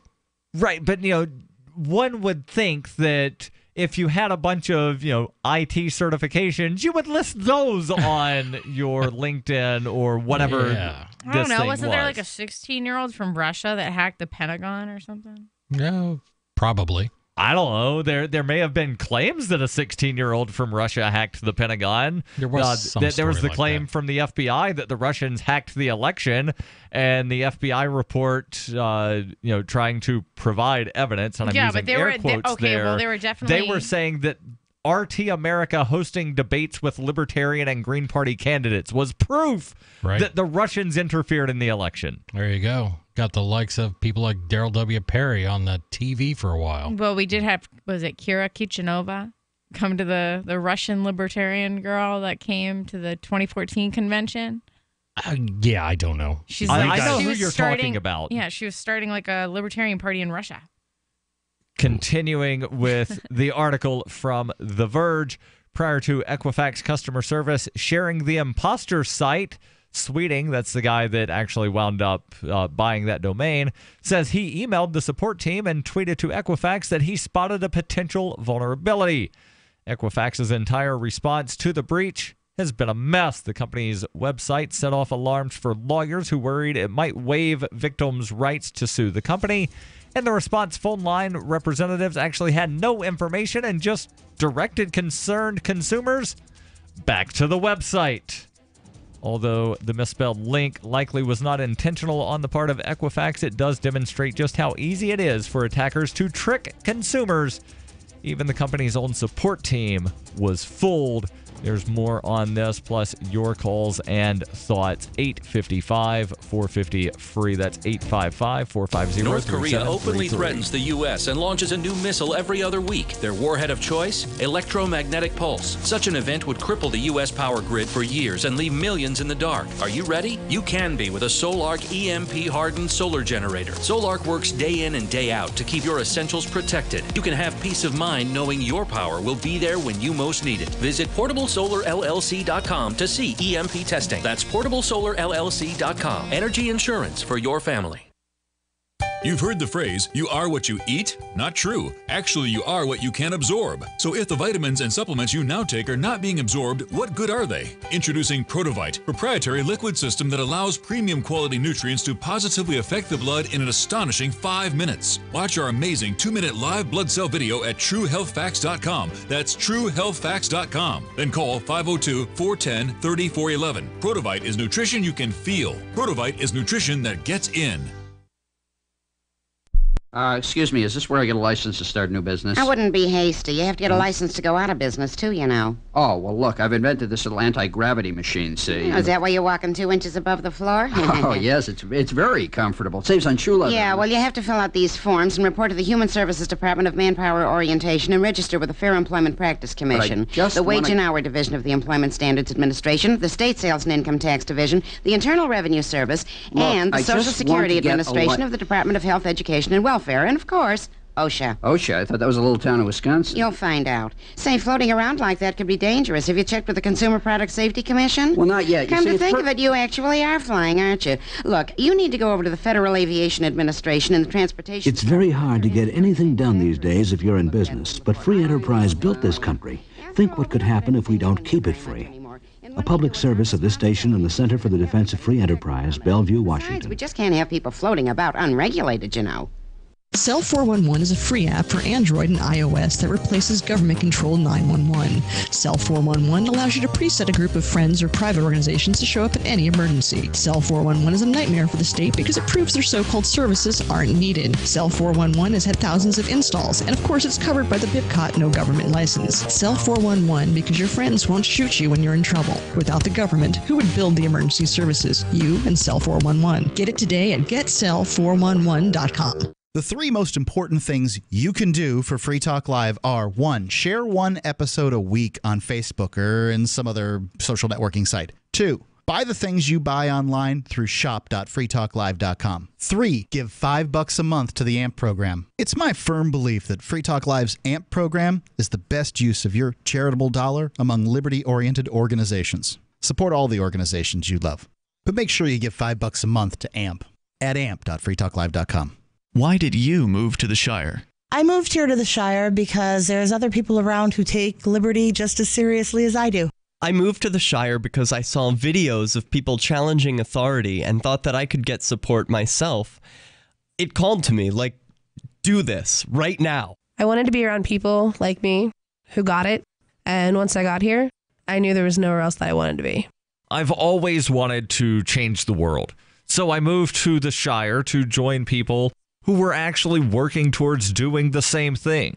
The people here are awesome, loving, and positive. It was for the adventure and for the feeling of something important is happening here, and I just wanted to come to sort of be part of that. Visit ShireSociety.com to read and sign the Shire Society Declaration and learn the reasons why, if you love liberty, you should immigrate to the Shire. Plus, add yourself to the Shire map at ShireSociety.com. That's ShireSociety.com.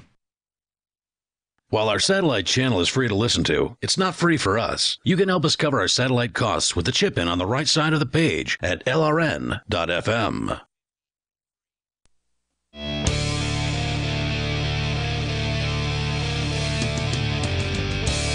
This is Free Talk Live, 855-450-FREE. That's 855-450-3733. In studio tonight, it's Darryl. And Heather. And Chris. And want to invite you to go to victimlesscrimespree.com. Friend of ours, former host of the show, Derek J. Freeman, about 6 years ago-ish, went on a victimless crime spree where he attempted to smoke in a public park. He tried throwing a dance party. He talked to a crossing guard. He tried going to court, and he was riding his bicycle and tried filming something outside of a court. Wound up getting arrested about half a dozen times in less than a year. Was faced with about a decade behind bars, and wound up, doing something that basically is akin to self-preservation. He wound up taking a plea deal, even though he was heavily involved in doing don't take a plea outreach. But all of his arrests, with one exception, were caught on film. And a full-length documentary was made about that. The 5-year anniversary screening happened this past Sunday in Portsmouth at a theater that does accept Bitcoin. And I know Ian filmed the Q&A at the end. Hopefully he'll have that video up soon where you can watch that Q&A. But you can go right now to victimlesscrimespree.com, watch the documentary for free, or maybe you want to get a copy of the DVD that has about 7 hours of bonus material. You can do that as well. victimlesscrimespree.com. A little bit more on this story from Equifax, then we will wind up going to the phones, 855-450-FREE.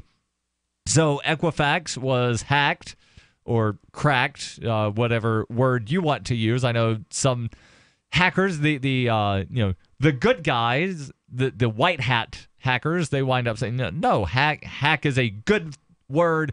If people are doing malicious things, you use the term crack. Because you're cracking something for malicious reasons, where the white hat hackers, they're doing it for the purpose of finding the security flaws to wind up fixing them before there is a crack. But data on 143 million people, including birthdays, social security numbers, addresses, potentially many addresses. And Equifax responded by sending people to a website that Equifax did not control. Oopsie. Luckily, somebody that's a developer wound up purchasing that domain and doing something to send the data back to the people's computers so it didn't fall into the wrong hands. Right, but here is what's important.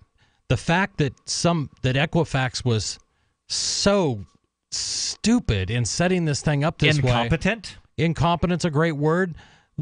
It just as easily as it was a white hat, a guy who was just pointing out the flaw and going to show how easy. It could have been somebody with the worst intentions, and you could have gone to this site believing you were on Equifax and typed in every personal, all your personal information, and then it would, forget the breach, you would have just voluntarily turned over all the information somebody needed. I don't know. So you're saying that Equifax had this big breach, right? Lost 143 million people's personal information. Yep. Then after that breach, redirected them to a website where they could potentially have all their information stored again? Yes. That just comes off a little fishy to me. No pun intended. The article here from The Verge continues. It says, again, although the misspelled link likely was not intentional on the part of Equifax, it does demonstrate just how easy it is for attackers to trick consumers. Even the company's own support team was fooled. It also shows a lack of consistent response strategy.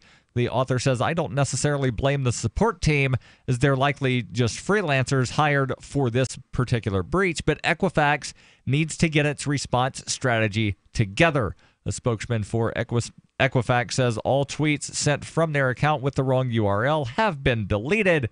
Quote, all posts using the wrong link have been taken down. To confirm the correct website is, and I'm not going to say it just in case somebody writes it down incorrectly, we apologize for the confusion. The Verge then says if you've signed up for Equifax's identity monitoring, requesting a credit freeze, or inputting your personal information anywhere online, double check that you actually were navigated to the correct website. So there is that. Again, the link will be posted on the Facebook and the Twitter. As far as like Equifax goes, like who do you guys think should be held like responsible for a breach like this? Government. The government? Sure. In what way? Yeah, please explain. You lost me, Chris.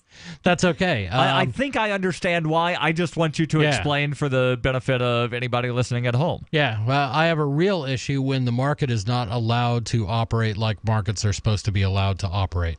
So in this case, you have basically 3 consumer credit reporting bureaus. Equifax, Experian, and TransUnion. Sounds right. Right. So why exactly are there only 3? The answer is because they have been legislated and they are protected, that these 3 shall hold whatever license is necessary to provide consumer credit information to companies. Now, when you get into credit information for corporations, then you have, who is it? Moody's, Standard & Poor, and somebody else, which are the big 3 there. But the problem is government comes in, decides that there's a problem, and it's going to fix it through Yeah, you may be right. Yeah, I think that's the other one. But why is that? Right now, Equifax is not going to go out of business. And the story is still developing, and we all know that, but I'm going to call it right now. Equifax will not go out of business. They will not be sued out of existence, which is what they should do. Yeah. This should be the outcome in a market, that somebody who behaves this irresponsibly should be sued till they're nothing but dust, till they are just a vague memory of. Remember that company that was so bad? Because if it wasn't for the regulation, then Equifax probably wouldn't have had 143 million people's information. No, they could have damage control would have been a lot easier because there would have been like a smaller fire to put out. There could have been competitors. Instead of there being 3 credit reporting agencies, there could have been 10. Yeah. And the weakest ones, the ones that have breaches and are not good stewards of people's data and information, they would have gone away. The second thing is, I think there's a real argument to be made for voluntarily providing your credit information. You know what's weird is I've gotten something one time around like tax time where it was like somebody like with my name, like I got sent their tax information. That's pretty Isn't screwy. that weird? Yeah. But I think you should have the opportunity when you fill out. The only reason to have a credit score is 2 things: to either demonstrate that you can afford to buy something on credit, and that's something you should be in control of, or that you are a horrible risk. And if that's the case, then I think companies should have some way of reporting that to an agency or agencies. Right. And I've heard, and I have no way of personally verifying this, but I've heard that even if you do have a credit card, but you don't carry a balance, right, then that actually winds up reflecting negatively on your credit report because it then doesn't give you quote unquote credit history. Who knows? Yeah. And all the rules of how they operate, that's completely up to them, which I don't disagree with, but it would be good if people had a basic understanding of how this stuff worked. And right. And like I said, when things are regulated, when there's a limited number of competitors, then one of those 3 is more than welcome to behave irresponsibly, negligently, and this is what you get. Thank you, government. And maybe there should be, and I don't think this should be legislated at all, but maybe somebody should look into creating a this person is responsible rating to where if somebody always pays their bills on time, right, they get a good score. And like it a doesn't, badge. Yeah. Badge of honor. Achievement unlocked. You paid your utility bill. Congratulations for being a responsible human being. This is Free Talk Live. Your calls and thoughts welcome. 855-450-FREE. From the second letter of Captain Mark. Any pirate knows that commerce is communication. Markets condense oceans of information into a single price. Innovations in communication are circumventing the scrutiny of the crown. This signals a change in the coin of the realm. The crown uses digital currency to surveil, censor, seize, and destroy wealth at will, so pirate currency must protect us from this weaponized money. We need to move funds further, faster, cheaper, and without third-party observation, basing decisions on an accelerating flow of information. So pirates require nearly instantaneous transactions with no arbitrary limits on volume or artificial influences on fees. Most importantly, a pirate currency must preclude centralization. Otherwise, it will become another link in our chain to the crown. A superior currency will result in the obsolescence of the coin of the realm and the extinction of the crown itself. Trade above the grid. Join us at pirateswithoutborders.com. In an emergency, you need a fire now. But what if the wood is wet? No problem for InstaFire. Our non-toxic fire starter packs light wet wood, can even burn on water or in any weather, sustains winds up to 30 miles per hour, and each pouch weighs only 1.75 ounces. Need an emergency stove? Get the InstaFire Inferno stove that boils water in under 3 minutes. Temps up to 1,500 degrees. Free shipping on anything. Go to instafire.com/radio specials and get yours today. InstaFire. Fire in an instant. Instafire.com/radio specials. With nearly 70 years of history engineering bunkers, today, Atlas Survival Shelters is still the authority. Atlas offers 18 different choices, from commercial tornado shelters to underground nuclear fallout shelters, starting at just $99.99 with 100% financing available, comfortable interiors, and state-of-the-art air filtration systems. Atlas Survival Shelters are the most popular private survival shelters in the world. Call 1-855-4BUNKER now or visit atlassurvivalshelters.com.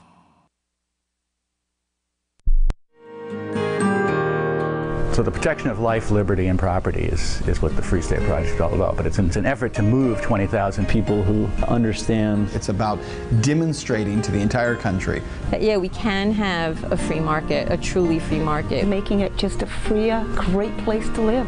It's the world's largest voluntarist libertarian community, and it's only getting bigger. That's amazing, to be able to move to a place where other people passionately believe in being free and independent. What the Free State Project is managing to do, though, is to put their money where their mouth is. It's physically getting up across the country and saying, let's go someplace and let's demonstrate the power of these ideas. There's a lot of kind of philosophy that surrounds liberty. There's a lot of thinking about it and talking about it. But here in New Hampshire, people are doing it.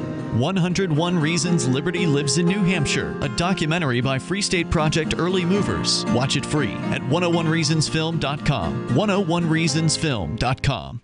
Did you know you can watch Free Talk Live during our live show 7 days a week from 7 to 10 p.m. Eastern via our studio cams at cam.freetalklive.com? Plus, you can chat with other listeners while you watch, all totally free. Now that our live video stream is hosted by YouTube, our video archives will be online even faster, so be sure to subscribe to our YouTube channel. Listen, watch, and chat all free at cam.freetalklive.com. That's cam.freetalklive.com. We've all heard about blockchain assets like Dogecoin, Ether, and Ripple. Bitcoin isn't the only player in the blockchain game any longer. And for those of us wondering how to get our hands on these digital assets, finally, there's a solution. Shapeshift.io allows you to buy and sell between your digital assets and Bitcoin instantly between your own digital wallets. I've used it with ease. Shapeshift.io. There's no account or email address needed. You send them the crypto you want to sell. They send back the crypto you want to buy. It's that easy. Shapeshift.io. Do you love Twitter? Make sure you favorite the LRN.FM Twitter account so you can receive our tweets at twitter.lrn.fm. That's twitter.lrn.fm.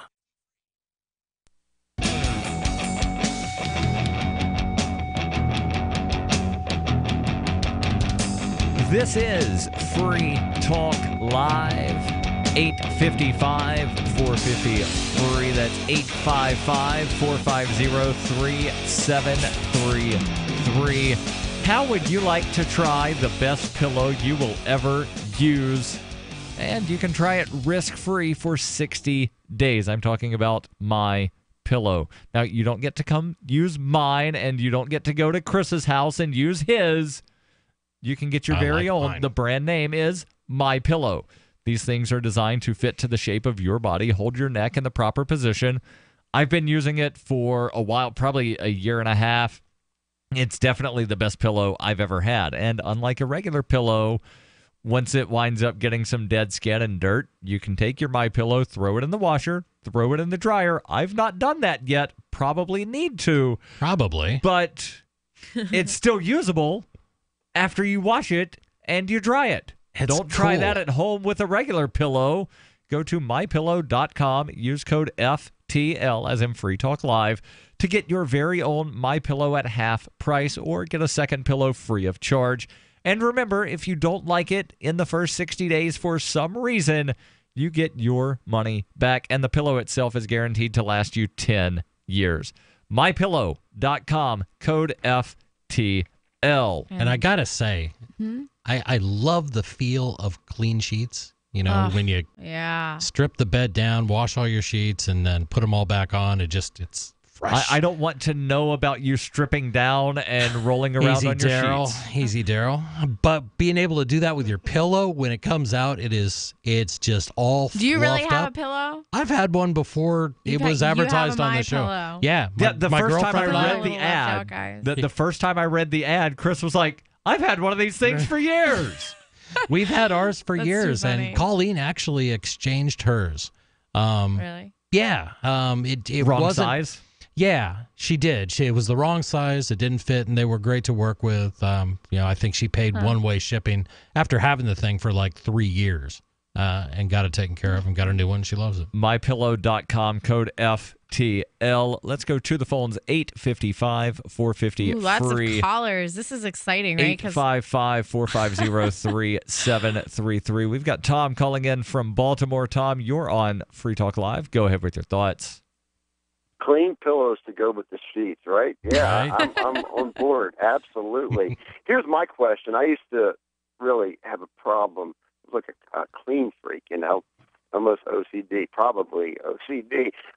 And that was the one thing I thought, here I've got this clean bed, and what about the pillow? Right. Underneath the case, of course. That's still dirty. So I tried to wash regular pillows, and they always come out lumpy or they fall apart. Have you guys washed one of those? And I'd like to know how it came out. I'll tell you, when you get it out of the dryer, so you just throw it in the wash it, throw it in the dryer, it comes out, it's like expanded to like 2 or 3 times the size of when it went in. Right, and when you first order the pillow, the instructions say throw it in the dryer to cause that expansion. Yeah. So it expands way out, and it's really soft at first, but then as you sleep on it, it settles down to that point where it's the way it was. Right. So, but it's a really good fresh feeling when you do that. Yeah, and I understand the guy who started that company and still is running it is a really decent, good guy, a Christian, and he sent, I understand, a whole tractor trailer full of those pillows down to these various disasters. Good for him. Excellent. I had not heard that, but I know that's not what you called in for, Tom, so what's on your mind? Did you call in to talk about pillows? It's Pillow Talk Live. You guys got me going. Pillow Talk Live's on another network. You're talking about credit reporting agencies. Yes. Let me tell you, they're an absolute fraud. I came to know this back when I was a detective, a police detective, doing background investigations. I think we talked about this the other night, at least the background investigation part. One of the criteria for looking into people who apply and want to become police officers or police cadets is to run a credit report. Now, as a young detective, I used to follow the lead of the detective who was teaching me and take the credit report that was pulled. I'd request it, and the secretary would do something, and it'd come in, I guess, sometime that week, and I would take for granted that this stuff was accurate. Well, when I became a more senior detective, and actually that was around the time when the Americans with Disability Act came into play, which really, I'll say, limits you on a lot of things that you can ask a candidate to become a police officer, which is not necessarily a good thing, but we really had to follow the law to a T. Right. And So I thought, let me look into this whole credit thing, because I had one applicant say, this is ridiculous. I was married, and this simply isn't accurate. And I, actually went to bat for her, and the higher-ups simply said no. Well, when I investigated these various agencies, there's 3 of them, and by the way, you can get a free report from each and every one of them each year. It won't cost you anything. At any rate, they use something called a proprietary formula for coming up with these credit scores. Right. So there's no way that I can authenticate or audit what they're telling me. I simply have to take their word for it. Now, the Federal Trade Commission within the federal government, they're tasked with investigating these guys.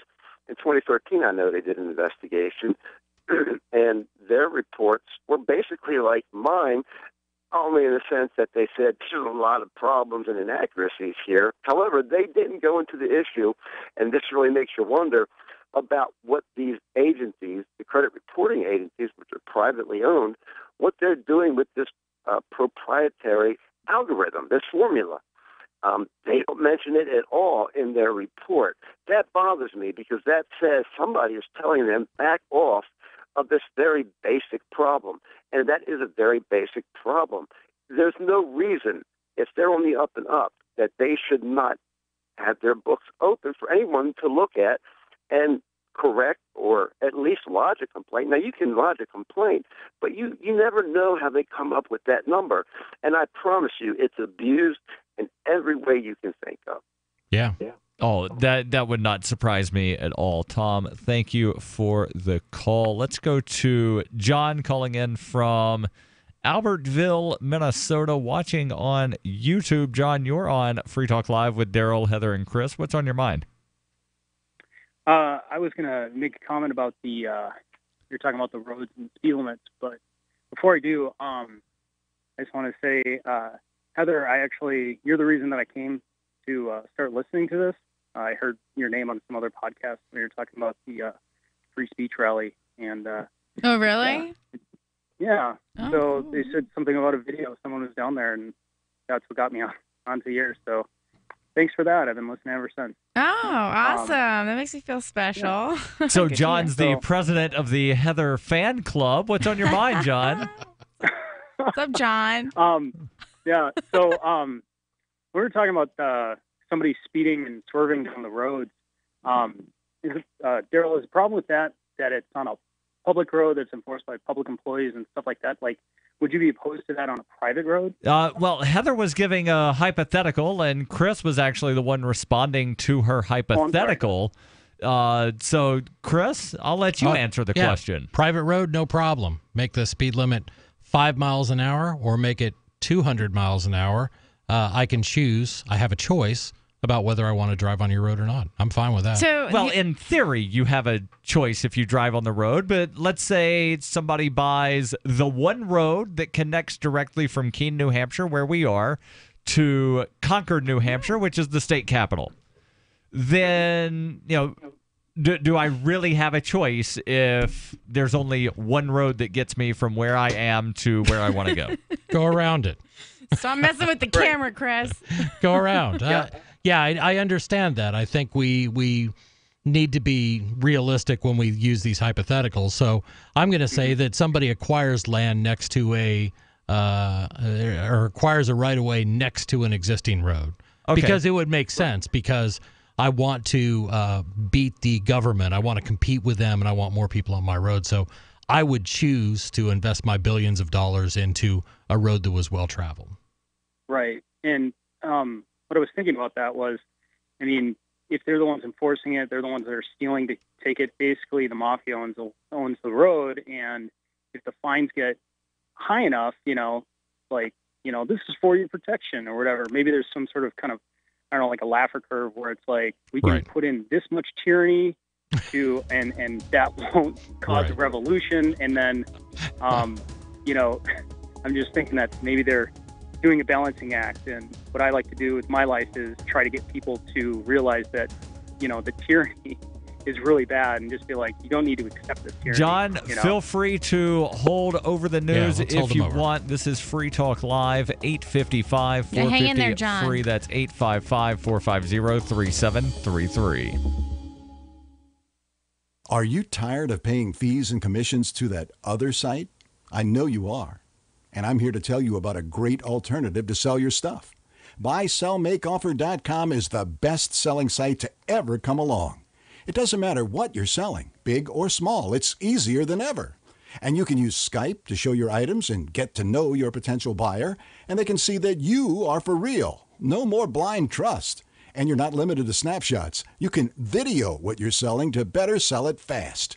For as little as $9.95, and that's after a free 30 days, you can sell everything you no longer want with absolutely no fees, ever. Go right now to BuySellMakeOffer.com and become part of a community of buyers and sellers who have already discovered this revolutionary way of getting it sold online.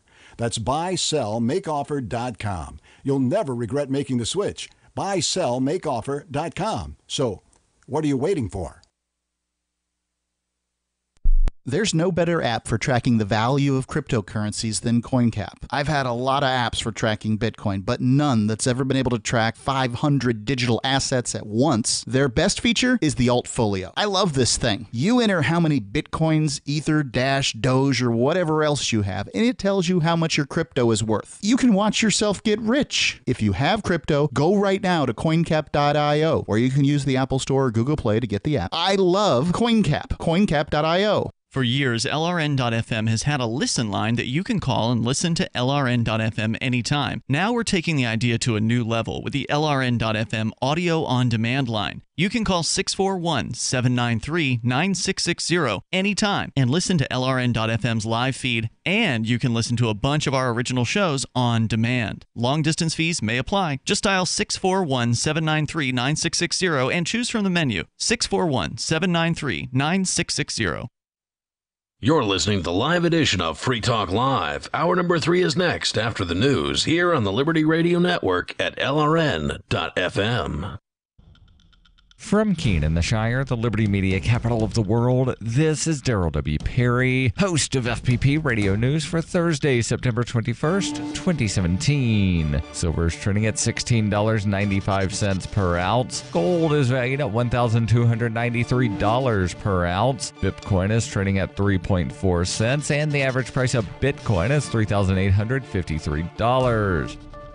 Antiwar.com reports on Monday Iran's Kurdistan regional government intends to hold a referendum on possible secession from Iraq and the establishment of an independent Kurdistan. The U.S. State Department on Wednesday issued a statement warning the Kurds that the U.S. strongly opposes the vote. The U.S. has long rejected the idea of an independent Kurdistan, and Iraq's parliament has similarly forbidden the vote, though the Kurdistan regional government has indicated the vote will go on. The State Department urged the Kurds to negotiate with Iraq instead of having a vote. Kurdish independence is broadly opposed across the world, with Israeli Prime Minister Benjamin Netanyahu a rare advocate of secession. This fact has led neighboring Turkey to present the referendum as an Israeli plot, claiming Netanyahu has a deal in place to ship 200,000 Jews into an independent Kurdistan. The Kurdistan regional government has been clear they intended such a vote as soon as the war against the Islamic State was over from the beginning. There are potential obstacles, however, including the Kurdistan regional government having annexed significant additional parts of Iraq during the conflict with the Islamic State and seemingly intend to take those with them as well.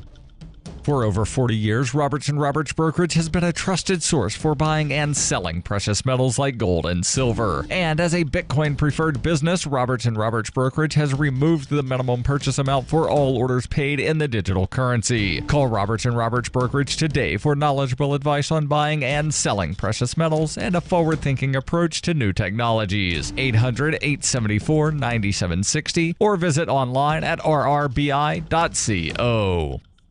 UPI reports the state of California filed a lawsuit Wednesday against President Donald Trump over his plans to build a border wall along the U.S.-Mexico border. Speaking during a news conference at the San Diego-Tijuana border, where there is already 2 layers of border fencing, California Attorney General Xavier Becerra said the planned wall would violate numerous state and federal laws, including the National Environmental Policy Act and the U.S. Constitution. Becerra said no one gets to ignore the laws, not even the President of the United States. The border between the United States and Mexico spans some 2,000 miles. The list of laws violated by the president's administration in order to build his campaign wall is almost as long. The focal point of the legal complaint is that Trump's proposed 2,000-mile-long wall would require the Department of Homeland Security to waive more than 30 federal laws, as well as all state and local laws derived or related to the proposed border wall, according to the lawsuit. The legal complaint states the California Coastal Commission brings this action to protect natural resources within California's coastal zone, land and water use within the coastal zone, and the Commission's procedural rights from violations of the Coastal Zone Management Act and other statutes resulting from defendants' actions related to the border wall. The Trump administration has not yet publicly responded to the lawsuit. Born into a devastating world and raised among the crowd, the Cloudwalker assumes a new identity and begins the unrelenting quest for truth. In this epic journey, he discovers dark secrets about aspects of his previous life that he once trusted. Through the Journal of the Cloudwalker, he shares both the traumatic hardships and the eternal beauties of his experiences. Fueled in the beginning by his unsettling thoughts and emotions, he learns how to find peace with everything he has woken up to. Dear Society by the Cloudwalker is available from Amazon.com and all major bookstores. Reuters reports a deaf man holding a metal pipe was fatally shot by Oklahoma City police, who yelled for him to drop his weapon and get on the ground. However, they did not know he was deaf. Oklahoma City police spokesman Bo Matthews said during a news conference an investigation into a hit-and-run accident on Tuesday night led officers to the residence of Magdal Sanchez, who was on the porch. Sanchez was holding a 2-foot-long metal pipe that was wrapped in material and had a leather loop at the end, according to Matthews. Witnesses who heard the officers yelling commands shouted that Sanchez was deaf and unable to hear them. Lieutenant Matthew Lindsay had a taser drawn and Sergeant Christopher Matthews had drawn his gun. They both fired, hitting Sanchez, who was about 15 feet away. Captain Matthews told reporters the officers very well could not have heard everybody yelling around them that the man was deaf. Sanchez was given medical attention and pronounced dead at the scene. Barnes, who has 8 years of service, has been placed on paid administrative leave. Neither officer was wearing a body camera, and the incident is being investigated by the homicide unit. This has been FPP Radio News. Online at fppradio.com. A prison rights group protests the treatment of supervillains in the nation's magnetic detainment cubes. A local dad thought he could make it out of a zoo without buying his kids light-up shit, and a pigeon wishes just once it could complete a head movement smoothly. This is the Onion Week in Review. Millions of frustrated Americans across the country asked this week why the nation's struggling mental health system couldn't just get it together and stop feeling sorry for itself. Exasperated citizens told reporters that they had lost all patience with the ailing network's failure to perform basic tasks, such as routine mental health evaluations and emergency counseling. Look, I get it. Everyone goes through a rough patch. Just look at the education system. I know times are tough, but things are never going to improve unless the system decides it wants to get better. In other news, a new study finds that more men are opting to be in the room when their wife conceives their baby. An area man is unaware all of his friends think of him when they want to put things into perspective, and 36 chemical and emotional responses are activated by the phrase pigs in a blanket. This is the Onion News Network.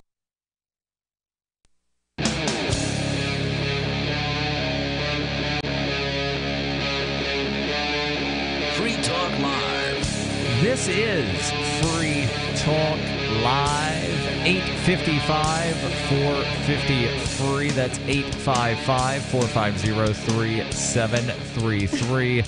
Kicking off our number 3 in studio tonight, it's Darryl. And Heather. And Chris. And we'll go back to the phones where we've got John, who held over from the last segment of hour 2. John apparently is the president of the Heather fan club. Shut up. And he wanted to actually wind up talking about speed limits and private roads. So, John, thank you They're for just hating because they don't have over. any fans. I have fans. I have fans too. John's just not the president of my fan club. Wait, who's your fan? Ralph? Is that his name? No. No. Who's the one that got put on timeout for 3 months? Oh, James from Albuquerque. Oh, yeah. He's your fan, James from Darryl. Arizona, I'm sorry. No. John, No. you're back on the air. Continue with your thoughts. So, anyways, what I think I was saying something about like teaching people about, the little tyrannies in their life that government does or whatever. And I think that if you just explain these things and getting people upset and just being like, yeah, why are we paying all these parking tickets, speeding tickets? There's a ticket for everything. You know, it's like, I always bring up the point and be like, can you name one thing that you do during the day that isn't regulated by some sort of government agency? And I don't know. Yeah, when you go to the bathroom, you can't have a 5-gallon tank on the back of your toilet anymore because government. Yep, that's illegal now. Wait, what? Yeah, and it's like toilet tank sizes are regulated in the government deciding that they were going to. That was back in the 90s. Yeah. We've got to conserve water, people are just using too much water when they flush. So now we have these low flow somethings that have, what is it, like 3? Is it? I can't remember the size. I want to say 2 or 1.75 or something like that. But it is designed so you've got to flush like 2 or 3 times generally, and so you're using more water than if you had that regular 5-gallon tank. That might be your 10 servings of fruits and vegetables every day. But the point is even that, like the most private of things we do every day, has a level of government regulation. It's insane. Yeah, and even, Rand got made fun of in the 2000s for making a statement. They're like, really, you're concerned about toilets? And it's like, well, kind of. Why are we worried about That's this? kind of my whole thoughts when the gender thing with the bathrooms came up. Totally. Right. I'm like, why are we talking about this? Like, when was the last time you went into the bathroom and, cared about it's someone else's business? You know what I mean? You go in there to do your own. Here's the thing about the whole bathroom debate is it's a problem created by government that then people are asking, how's the government going to solve? And you might be asking. That's usually what happens. Yeah, like, what do you mean, Darryl, that this is a problem created by government? There's a bunch of statutes, and I know in New Hampshire they specifically have this statute that if you have more than certain number of people or seats for people in your restaurant, you must have separate gender restrooms, and there's regulations I feel like the media other businesses. perpetuates a lot of the problems, though. It's not just the government; it's the media too. They definitely perpetuate a lot of division and they're hype up certain perpetuating things. how do we fix this problem without looking at the fact that it was nobody government has to that give created Caitlyn the Jenner problem. a platform. You know what I mean? Nobody's got to give her a microphone. Right. But if government comes up with rules and regulations that define how many restrooms you must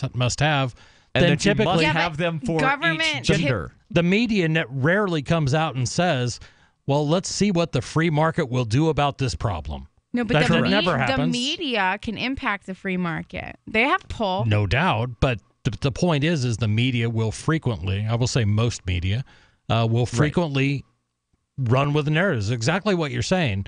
Well, we can only expect to see regulations that will solve this problem for us. Right. Instead of, let's remove the regulations that say that Target has to have separate bathrooms. Point, though, let's just have, I love the single stall bathrooms in gas stations, but they still have the sign male and female. Like, we're a part of the problem because we're sitting here talking about it. I'm talking about removing the regulation and just have a single stall bathroom and anybody can go in that single stall bathroom. First come, first served, no problem. Right. Okay. Go ahead with your thought, John.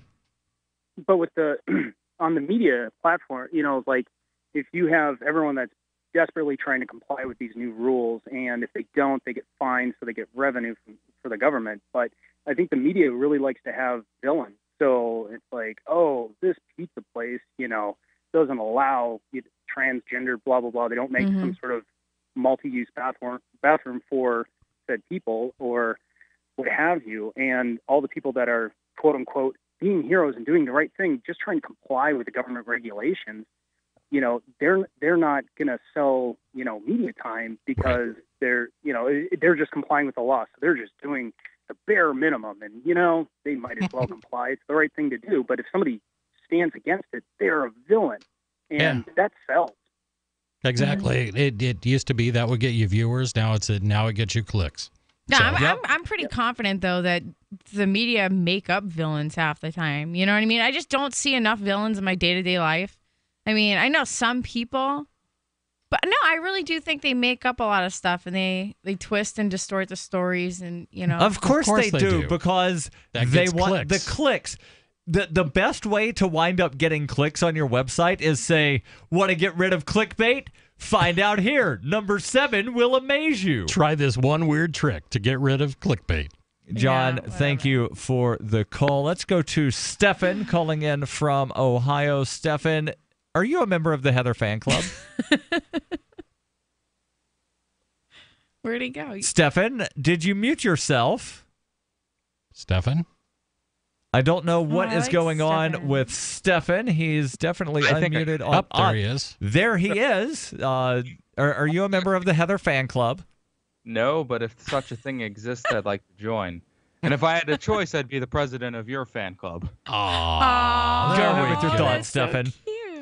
I had read a story earlier about apparently, you hear about this in the news all the time. There's some, 6-year-old kid or something that, finds a gun and ends up shooting themselves. And then people go on this giant tangent about how everybody needs to lock up their guns and things like that. Do you think, as I do, that this is more of a problem of the parents not keeping track of their kids, or do you think this is an issue of somebody not securing their firearms? Well, this sounds like parents not keeping track of their firearms and their kids. In either case, it's a matter of responsibility. And I didn't need a law to tell me that when my child was young that I shouldn't leave guns laying around. Right. That was just common sense. Do you need a regulation, Chris, telling you, don't leave alcohol where children can get it, or you're just smart enough to know, put it on the top shelf? I was fine with that till the kids got to be about 12. But yeah, I just don't see the need for regulation, because what that means is should you find a place that you're confident that your kid cannot get into, but for whatever reason, the powers that be, the authorities, have some excuse to come into your home and they see it and they go, well, we don't see a trigger lock on that weapon, even though it's safe and it's out of reach. Well, okay, then we're going to fine you, or we're going to take your guns. I don't see a trigger lock on your trigger lock. Yeah, and that's the insanity it comes to, and that's what a lot of these anti-gunners push for. They want to see a trigger lock on every firearm so it's absolutely safe. Well, the person it's safe for is for the robber coming in, because it's going to take me 5 minutes to find the key to that damn thing, or unlock it. It's stupid. Well, safe storage laws are something that a lot of other countries have, and it's something several states like California, for example, were pushing for. And I believe that the District of Columbia, for the longest time until the Heller decision, had safe storage laws. And honestly, when somebody asks me, should somebody store their guns safely, my answer is always, it depends. It depends. Do you have a liability in your household? Is there a child? Is there somebody that's mentally ill? Is there somebody who just doesn't know? Go ahead. I think that when you ask the question, should somebody store their gun safely? Like, that's a no-brainer. It's yes. It's the question becomes is how do you enforce it? I got more on this. The question is also what do we mean by safe? Stop interrupting. We're coming up on a break, Heather, and I'm not supposed to say break, but I have to cut you off because I can't delay this. Not Your calls and too. thoughts welcome. 855-450-FREE. That's 855-450-3733. This is Free Talk Live. Ron Paul, Judge Napolitano, Jesse Ventura, Dennis Kucinich, Roger Ver, Colin and Jim Cantrell, Jordan Page, and Tatiana Moroz. Top minds in aerospace, cryptocurrency, blockchain technology, fine arts, politics, and finance, all at the Nexus Conference in Aspen, Colorado, September the 21st through the 23rd. Don't let this opportunity pass you by. Get your tickets now at nexus.freetalklive.com. New ideas and new opportunities, all to be had on September the 21st through the 23rd. Nexus.freetalklive.com. The 3 most important things you can do for Free Talk Live are: 1, share 1 episode a week on Facebook or in some other social networking site. 2, buy the things you buy online through shop.freetalklive.com. 3, give $5 a month to the AMP program. It's my firm belief that Free Talk Live's AMP program is the best use of your charitable dollar among liberty-oriented organizations. Support all the organizations you love. But make sure you give $5 a month to AMP at amp.freetalklive.com.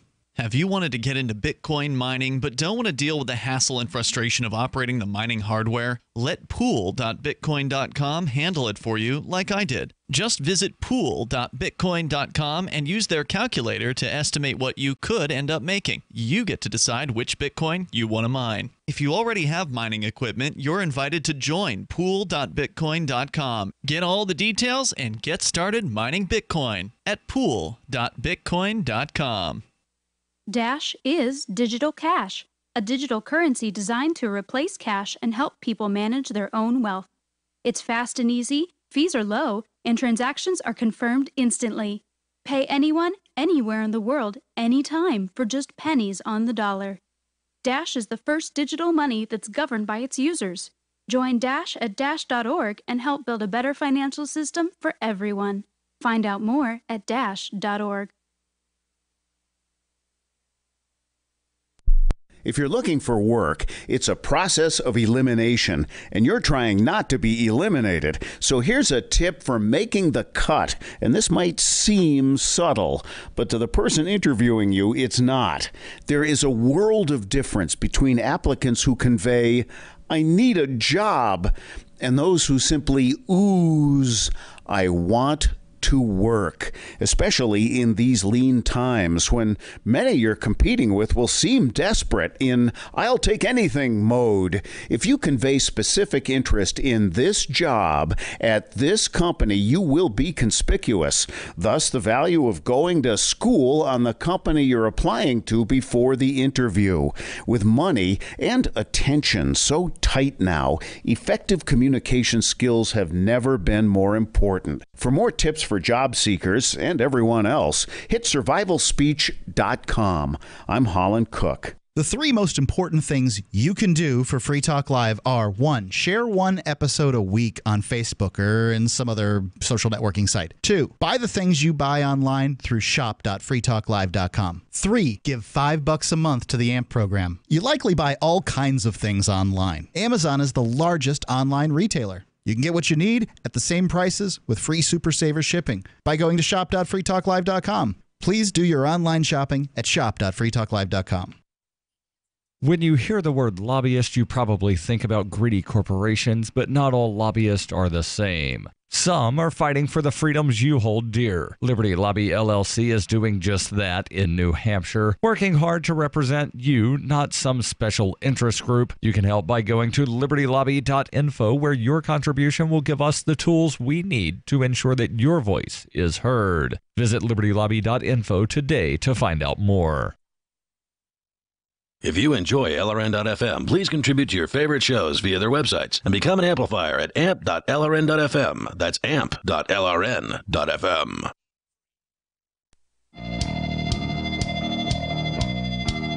This is Free Talk Live, 855-450-FREE. That's 855-450-3733. In studio, it's Darryl. And Heather. And Chris. And how would you like to save money on things that you were going to buy anyway? What if I told you that you could save 5% on things you were going to buy from Amazon? What if I told you you could save 25%? Even better, right? Yeah, it's amazing. And I actually just saved 33% on something using saveatpurse.com. So the way this works, you go to saveatpurse.com. Create an account. You then go to your Amazon account. You put things on a wish list. You import the wish list into Save It Purse. You then fund the account with Bitcoin.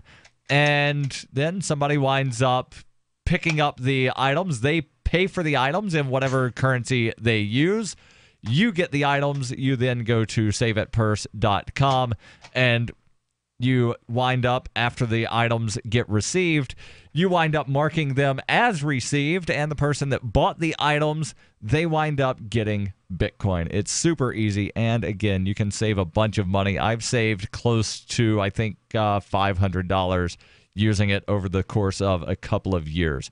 Saveatpurse.com, saveatpurse.com. Let's go back to the phones. We've got Stefan calling in from Ohio. Stefan, we were in the middle of a discussion where you had asked the question, Oh, yeah. should people safely store firearms? Let me finish my thought. And Heather was giving an answer, but she did not define what she meant when she said, yes, people should store them safely. No, my reasoning was, yes, people that own guns should do their own risk assessment. If you got kids in your house, whatever the case may be, and put them in a reasonably safe place. That's just common sense logic. What I don't agree, not that I don't necessarily agree, but I don't think it's possible to have a law. Like, how do you enforce a law requiring people to safely store them? That involves having somebody go. The same way they enforce all laws, they hire police to go around. Home to home, and like you have to what? Like that's been brought up. They do that in some countries. Yeah, but then as soon as the police leaves, how do you know they don't take it and leave it on a counter somewhere? Show up? Like Right. those laws are pointless, though, because even if the police go there and everything's secure, as soon as the police walk out the door, somebody could take their gun and put it on somewhere else. So the whole Heather, law and enforcement of it is just impossible. And I think laws like that only exist to help people sleep better at night. In the United Kingdom, I know because I had spoken to a gentleman named Callum, the police will randomly show up to your house to check if your guns are stored safely. Yeah, I'm all set with that. Because they're registered there, correct? I don't want men with guns randomly showing up at my house. It comes to the point of So, Chris, you can never show up at her house. Right. What's that about? Uninvited. Jesus. Oh, okay. Go ahead, Stefan. It gets back to the point of what is safe storage, because, I doubt I would fit any criteria for safe storage. I get a lot Are of you a judgment gun? He has guns. Yes, and, a lot of people would say they're not safely stored because, to be honest, they're just kind of lying around. That's not something I've ever allegedly kept a secret.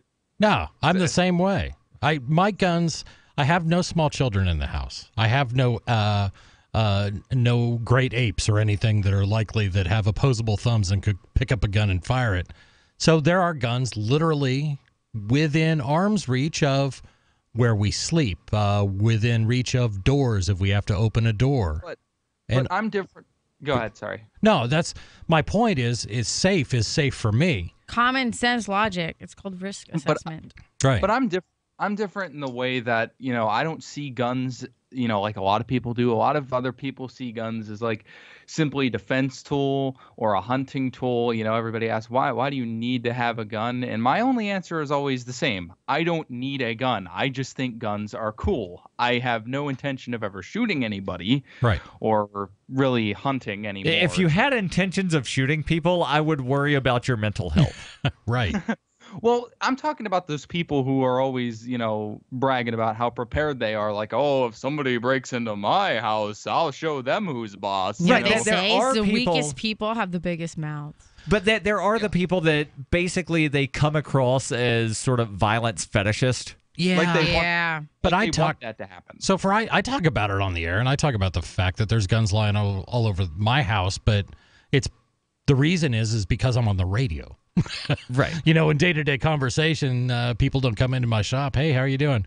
Great. I got a Ruger right next to my bedside. That's really cool to me. I don't do that. You know what I'm talking about when I say the violence fetishist, to where the people, like just in regular conversation, they're, I really hope that blah da da da da happens so I can use this the gun. Balloon goes up. There's a lot of anarchists and libertarians that are like that, where they just want to fight Those are the government people and I'm talking status about.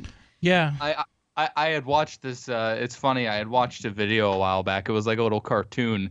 Somebody had broken into this guy's house, and he's like, "Oh, I've been waiting for this day." And he spends so much time figuring out what gun he wants to shoot somebody with that they've already made out with this stuff. Yeah, exactly. I've seen that. It's good. Stefan, thank you for the call. Let's stay on Skype and go to Riley calling in.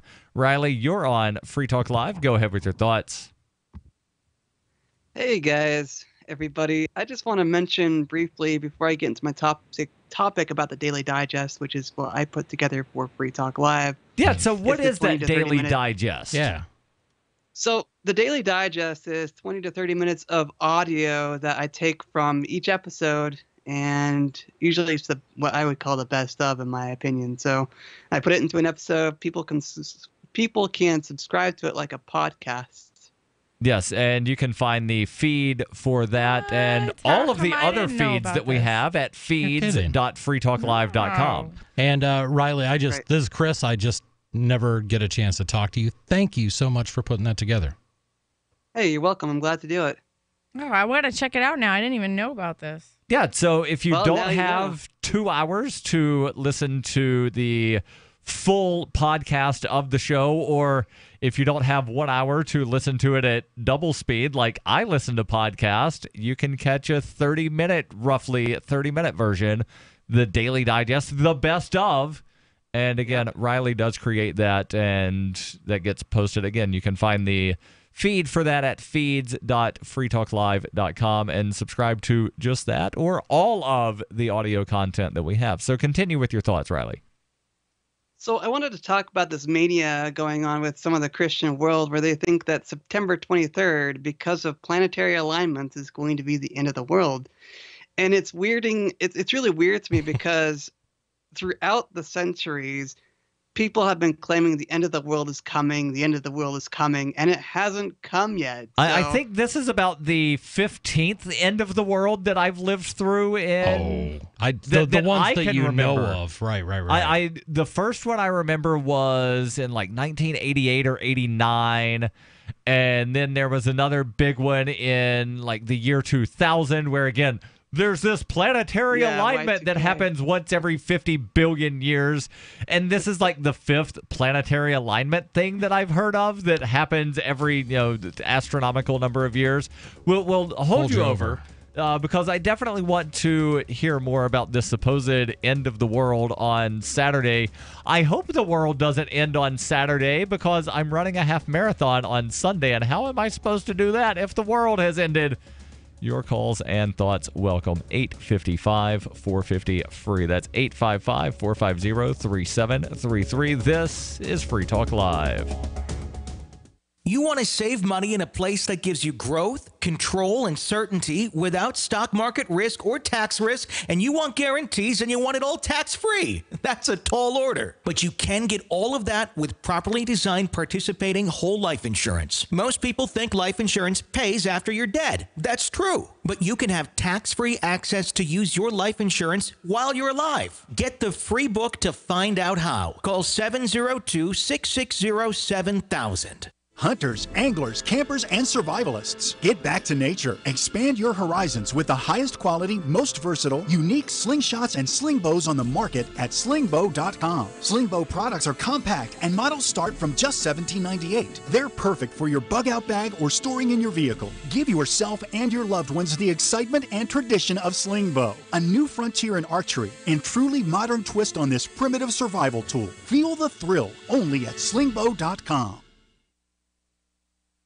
Free Talk Live. Sometimes you have to do things in emergencies that you don't do in normal time. Like lock up Japanese Americans? Look, you don't believe in the internment of the Japanese Americans? The hell I don't. I don't believe in locking somebody up for not doing anything wrong. Let me tell you something. There were Japanese Americans who assisted Japanese soldiers in the Hawaiian Islands at that time. So grab all the families and throw them in a concentration camp. That's a great solution, Lou. That's something that should happen in the land of the free, right? See, I don't even like you using the term concentration camp. That's what they were, Lou. Because they were not death camps. They were. It doesn't matter if there weren't gas chambers on the premises. They were not death camps. You see, you're using euphemism. I call them a concentration camp. You're concentrating people all in one location, Lou. I don't, you're giving it an implication that it does not have. I think you should go to the Japanese Americans and ask them, Lou. Free Talk Live, 7 nights a week from 7 to 10 Eastern, live on the Liberty Radio Network at LRN.FM. Imagine, if you will, a virtual world, a symbiotic economy with its own currency, where you can barter your services with others. Simbi.com is a marketplace of real people exchanging skills and services, from web developers, marketers, video production specialists, and teachers of all sorts, to gaming consulting or fitness coaching. Simbi.com is a vast world of people trading freely. Take my word for it, it's an adventure you can't afford to miss. Simbi.com. If you want to know the latest about Free Talk Live before we go on the air, all you need to decide is how you want it delivered. It's your choice. Visit news.freetalklive.com. You can get emailed announcements and participate in contests via our email updates list. Plus, we have a Twitter account that you can follow and a Facebook page where you can become a fan. So visit news.freetalklive.com to get news about Free Talk Live as soon as it's announced and the way you want it delivered at news.freetalklive.com. That's news.freetalklive.com. Is spreading the message of liberty, cryptocurrency, and peace around the globe worth $2 per month to you? As you may already know, in addition to our internet feed, LRN.FM broadcasts on free-to-air satellite across North and Central America, as well as Sub-Saharan Africa. And we've been available on satellite for free 24/7 since 2010. The LRN.FM free-to-air satellite signal is reaching some of the most oppressive regimes in the world, and there's no doubt our ideas are making an impact. You can learn more about the channel's impact by watching the 3-minute video at fund.lrn.fm. If you'd like to help free minds globally with our ideas of liberty, cryptocurrency, and peace, you can donate as little as $2 per month via fund.lrn.fm. You can help us continue and expand our satellite broadcast to multiple continents. Visit fund.lrn.fm today, and thank you for your help. Don't forget to share the link on social media. That's fund.lrn.fm. You can put the Liberty Radio Network on the air in your area. Visit broadcast.lrn.fm to learn how. Broadcast.lrn.fm.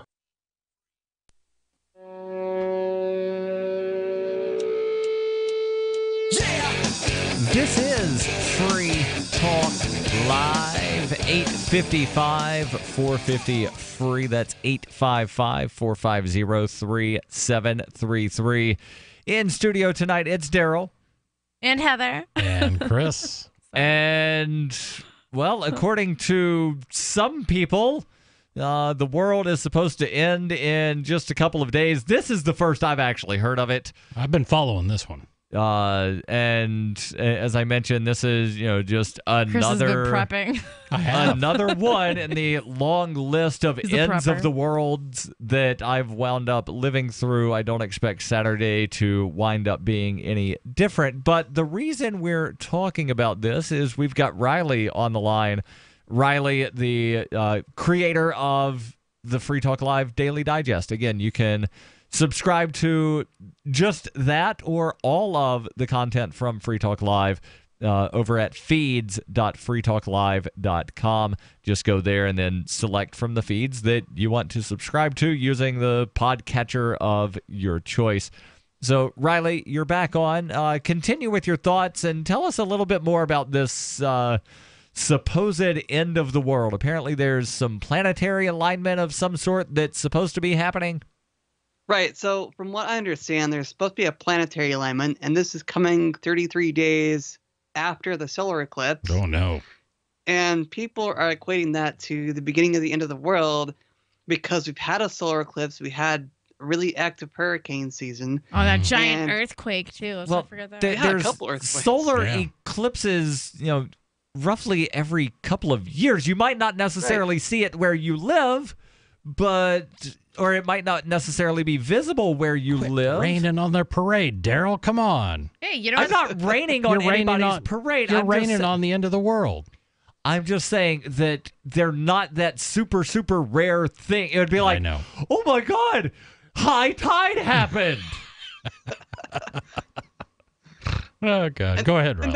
And that's the silliness of this. Like, so you have this planetary alignment, and then there's this theory that some planet X is supposedly out there that's supposed to wreak havoc with the world. And oh, yeah, planet Nibiru. There are a lot of conspiracies about this. Like, it's where humans originated, and then we left Nibiru to, come here or something. So outside of the media, I get warned about these from friends of mine. I remember this going on last year, This is the year that Nibiru is going to make its appearance, and we've all got to be prepped and ready. And wait, who is saying this?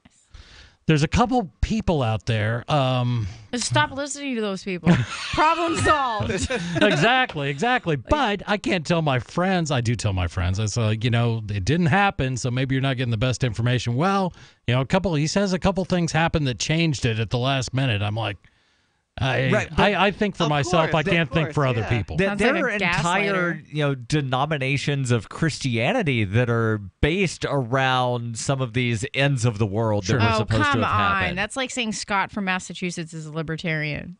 No, there are certainly apocryphal crazy people out there. There are apocryphal sects within the Christian religion that absolutely do think about that stuff. Probably, yeah, maybe. Yeah. Do you want to talk about the biggest preppers on earth? Yep. Mormons. It's like calling anarchists libertarians.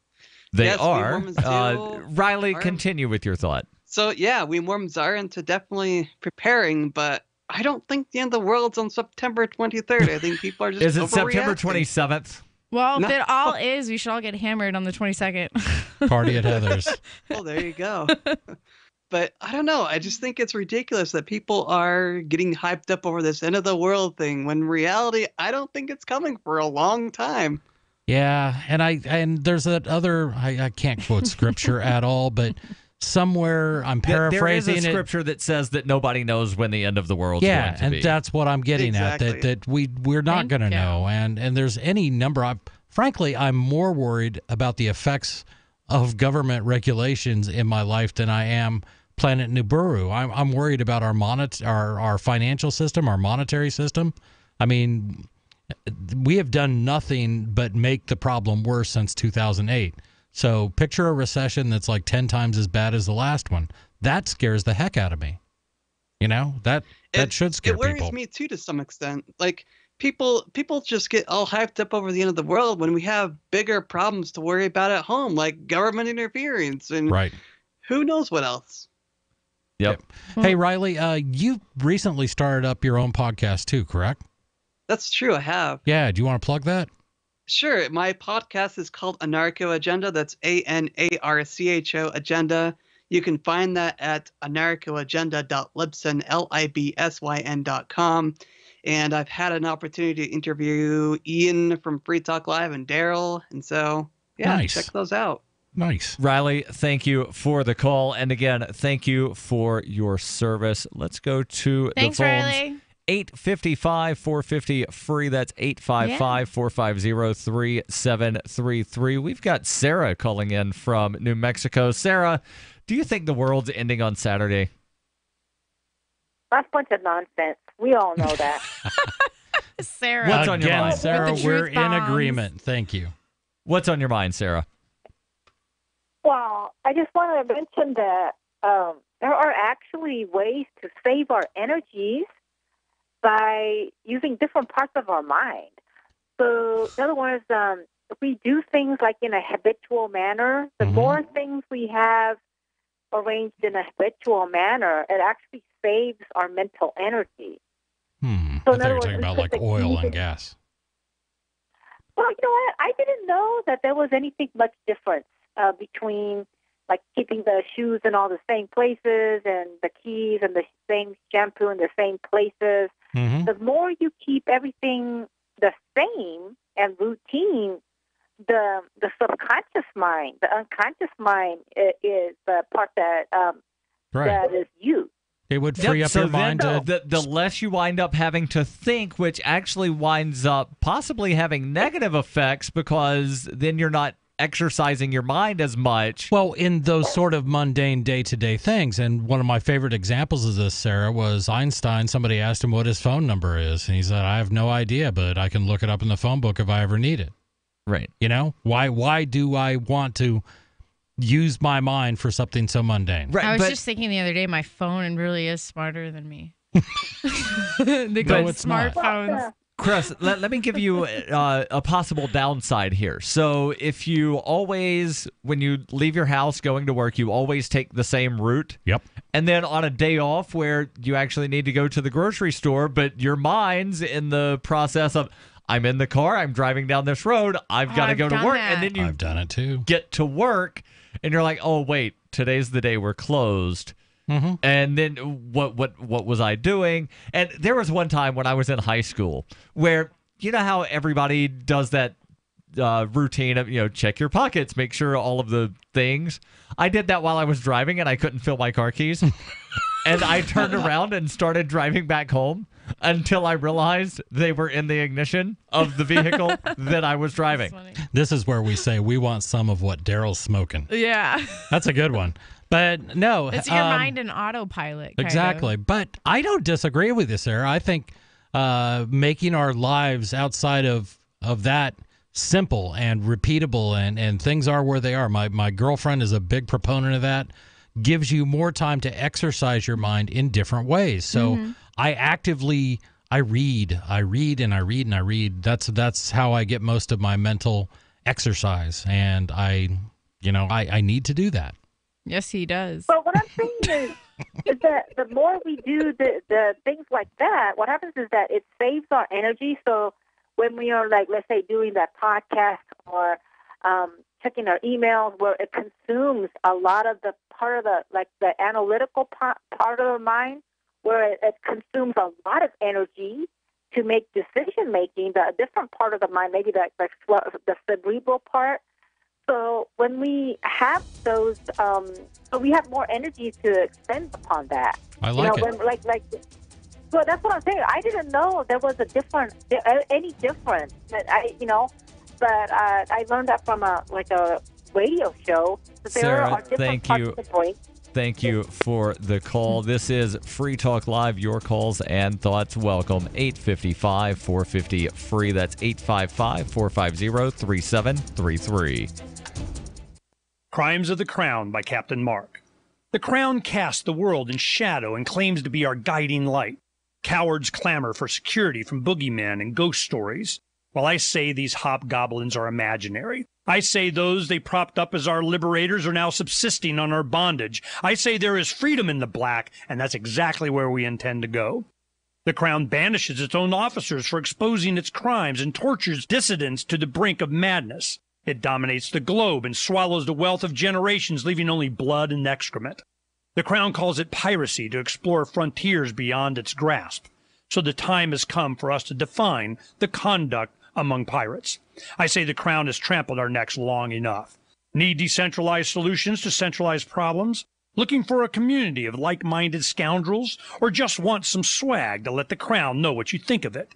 Join the conversation at pirateswithoutborders.com. We won't be hard to find. Attention business owners and independent contractors. This is a money-saving message from Tax Mediation Services. If your business owes $20,000 or more in taxes, we can help you today, right now. Listen, dealing with the IRS is no picnic. It's an intimidating and extremely stressful process, and you don't want to go it alone. Our attorneys know every law, every tax break, and every possible opportunity to help you resolve and reduce your tax debt. And if you owe more than $20,000, you may be at the top of their hit list. So don't take your tax debt lightly, because it will not go away on its own. The IRS can seize your bank accounts, your home, and even shut down your business. Call our tax experts today at 1-800-774-3149 and let us deal with the IRS while you focus on your business. That's 1-800-774-3149. Again, that's 800-774-3149.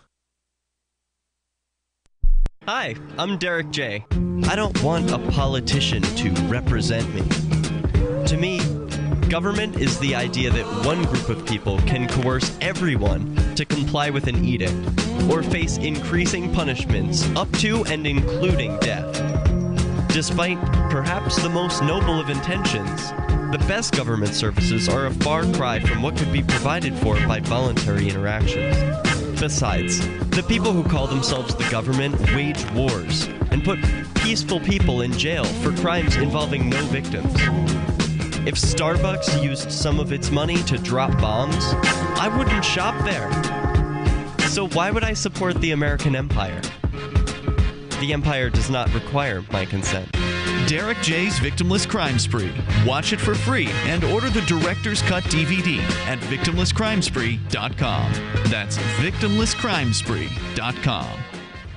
Here's a chance to do a little activism while you're cruising Facebook, Twitter, or Google+. Between the LOL cats, the recipes, the hot girls, and the inspirational sunrise memes, Free Talk Live's post pass by your newsfeed. Like them, comment. It gives us more exposure. If you don't see our posts, click like at facebook.freetalklive.com and then hover over it to click Get Notifications. It's an easy way to spread the ideas of liberty a bit further. I know you're busy, but you can spare that 1/10 of a calorie it takes to click on something. facebook.freetalklive.com. Hi, this is Mark Edge of Free Talk Live. Michael W. Dean's book, User's Manual for the Human Experience, changed my life. In a culture that attempts to turn you into a compliant victim, this book gives you implementable steps on everything from how to be aware of your environment, walking down the street, to business, to how to handle a toxic person in your life. If you're a human, you need to read this book at least once. Go to Amazon and get the Kindle version, or paperback, or an audiobook of A User's Manual for the Human Experience.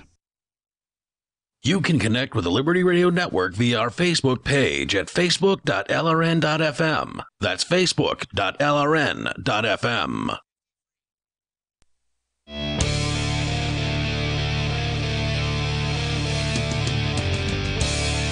This is Free Talk Live. Possibly time for you and your thoughts if you call in now, 855-450-3733.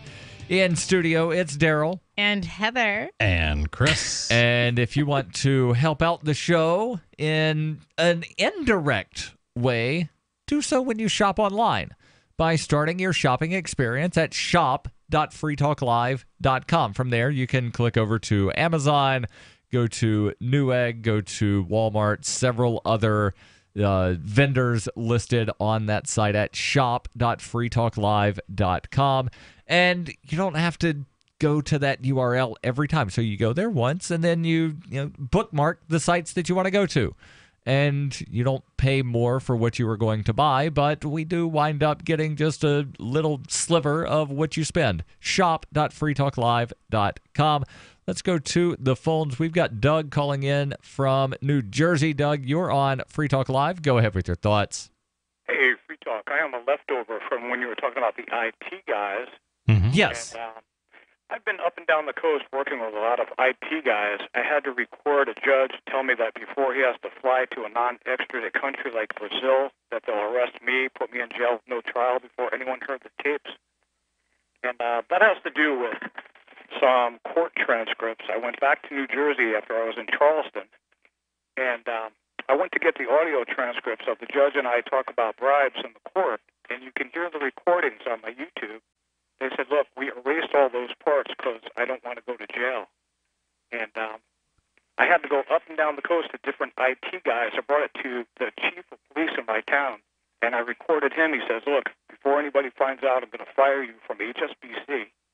And I took it to a prosecutor. Hold on. How can a police chief fire you from a bank?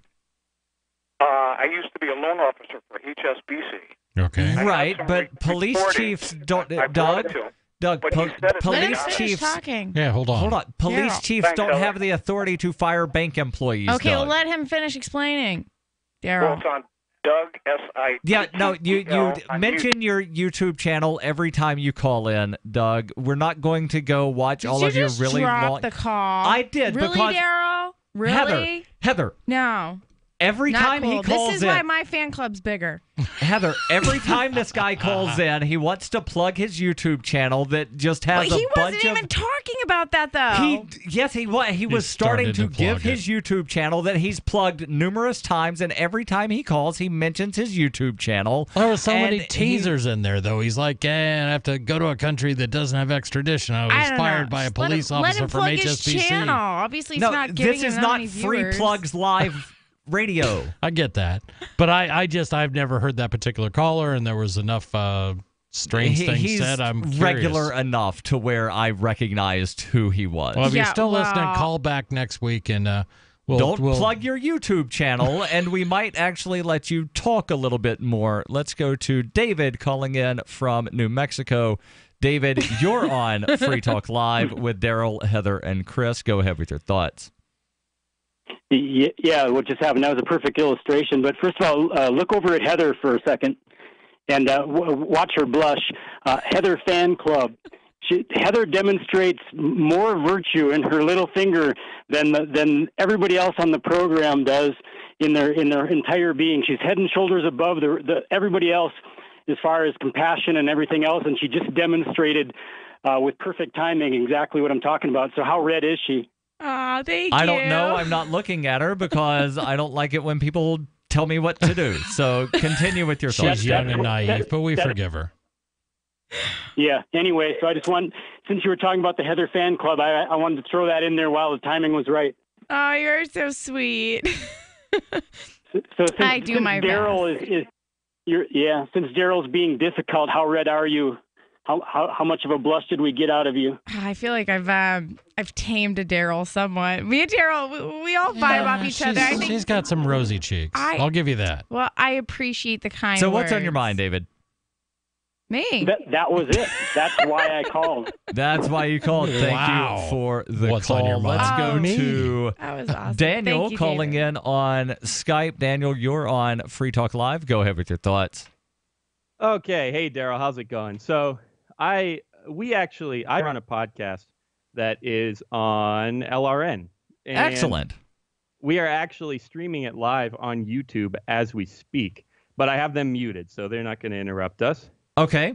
But I know you're about to wrap up. One of my co-hosts, all of a sudden, he kind of caught me off guard. He started telling me that, I don't know, is Ian? No, he's off on Thursday nights, isn't he? Right. Correct. Ian is not on the air tonight.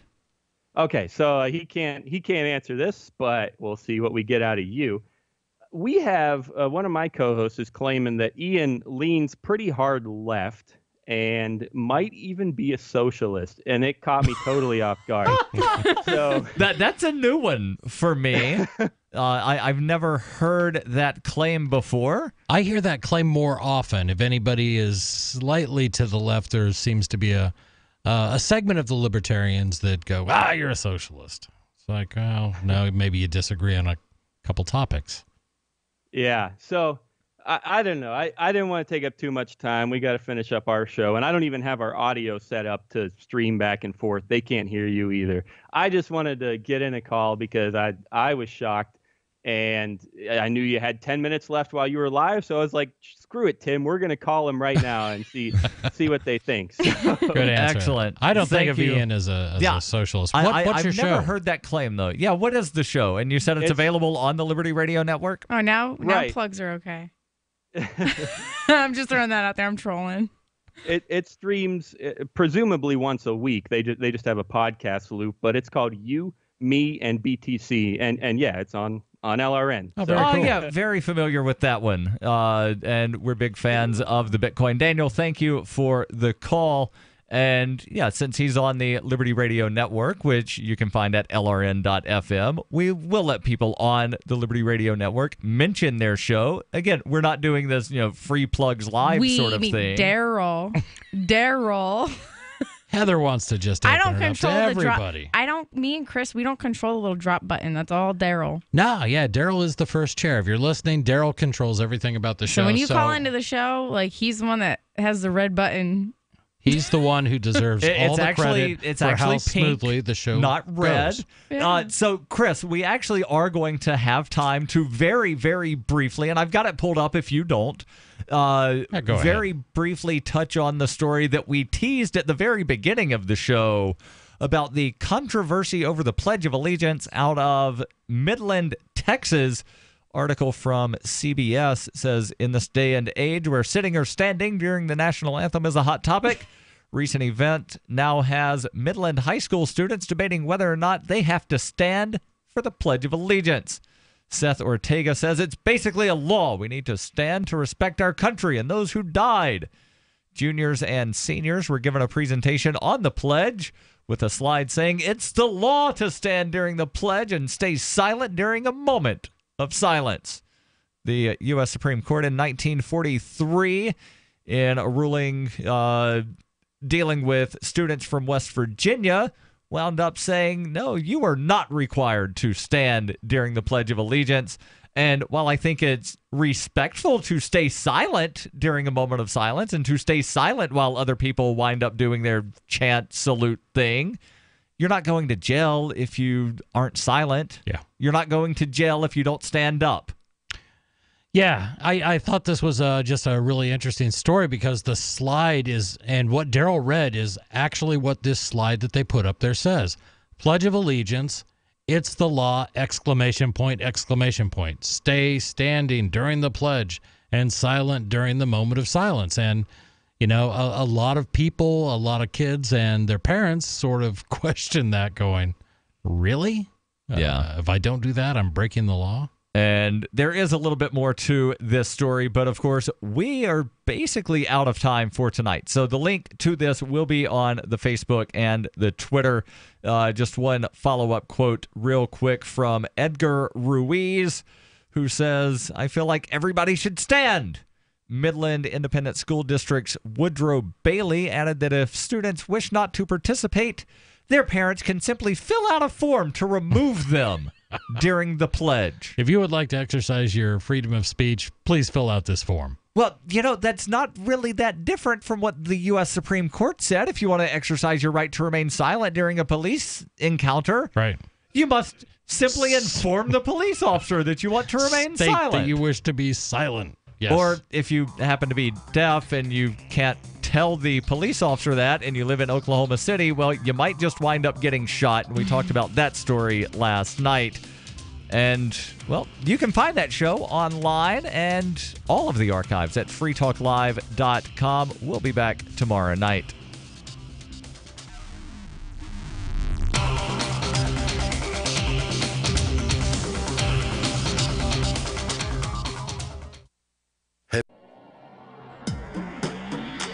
Free Press Publication.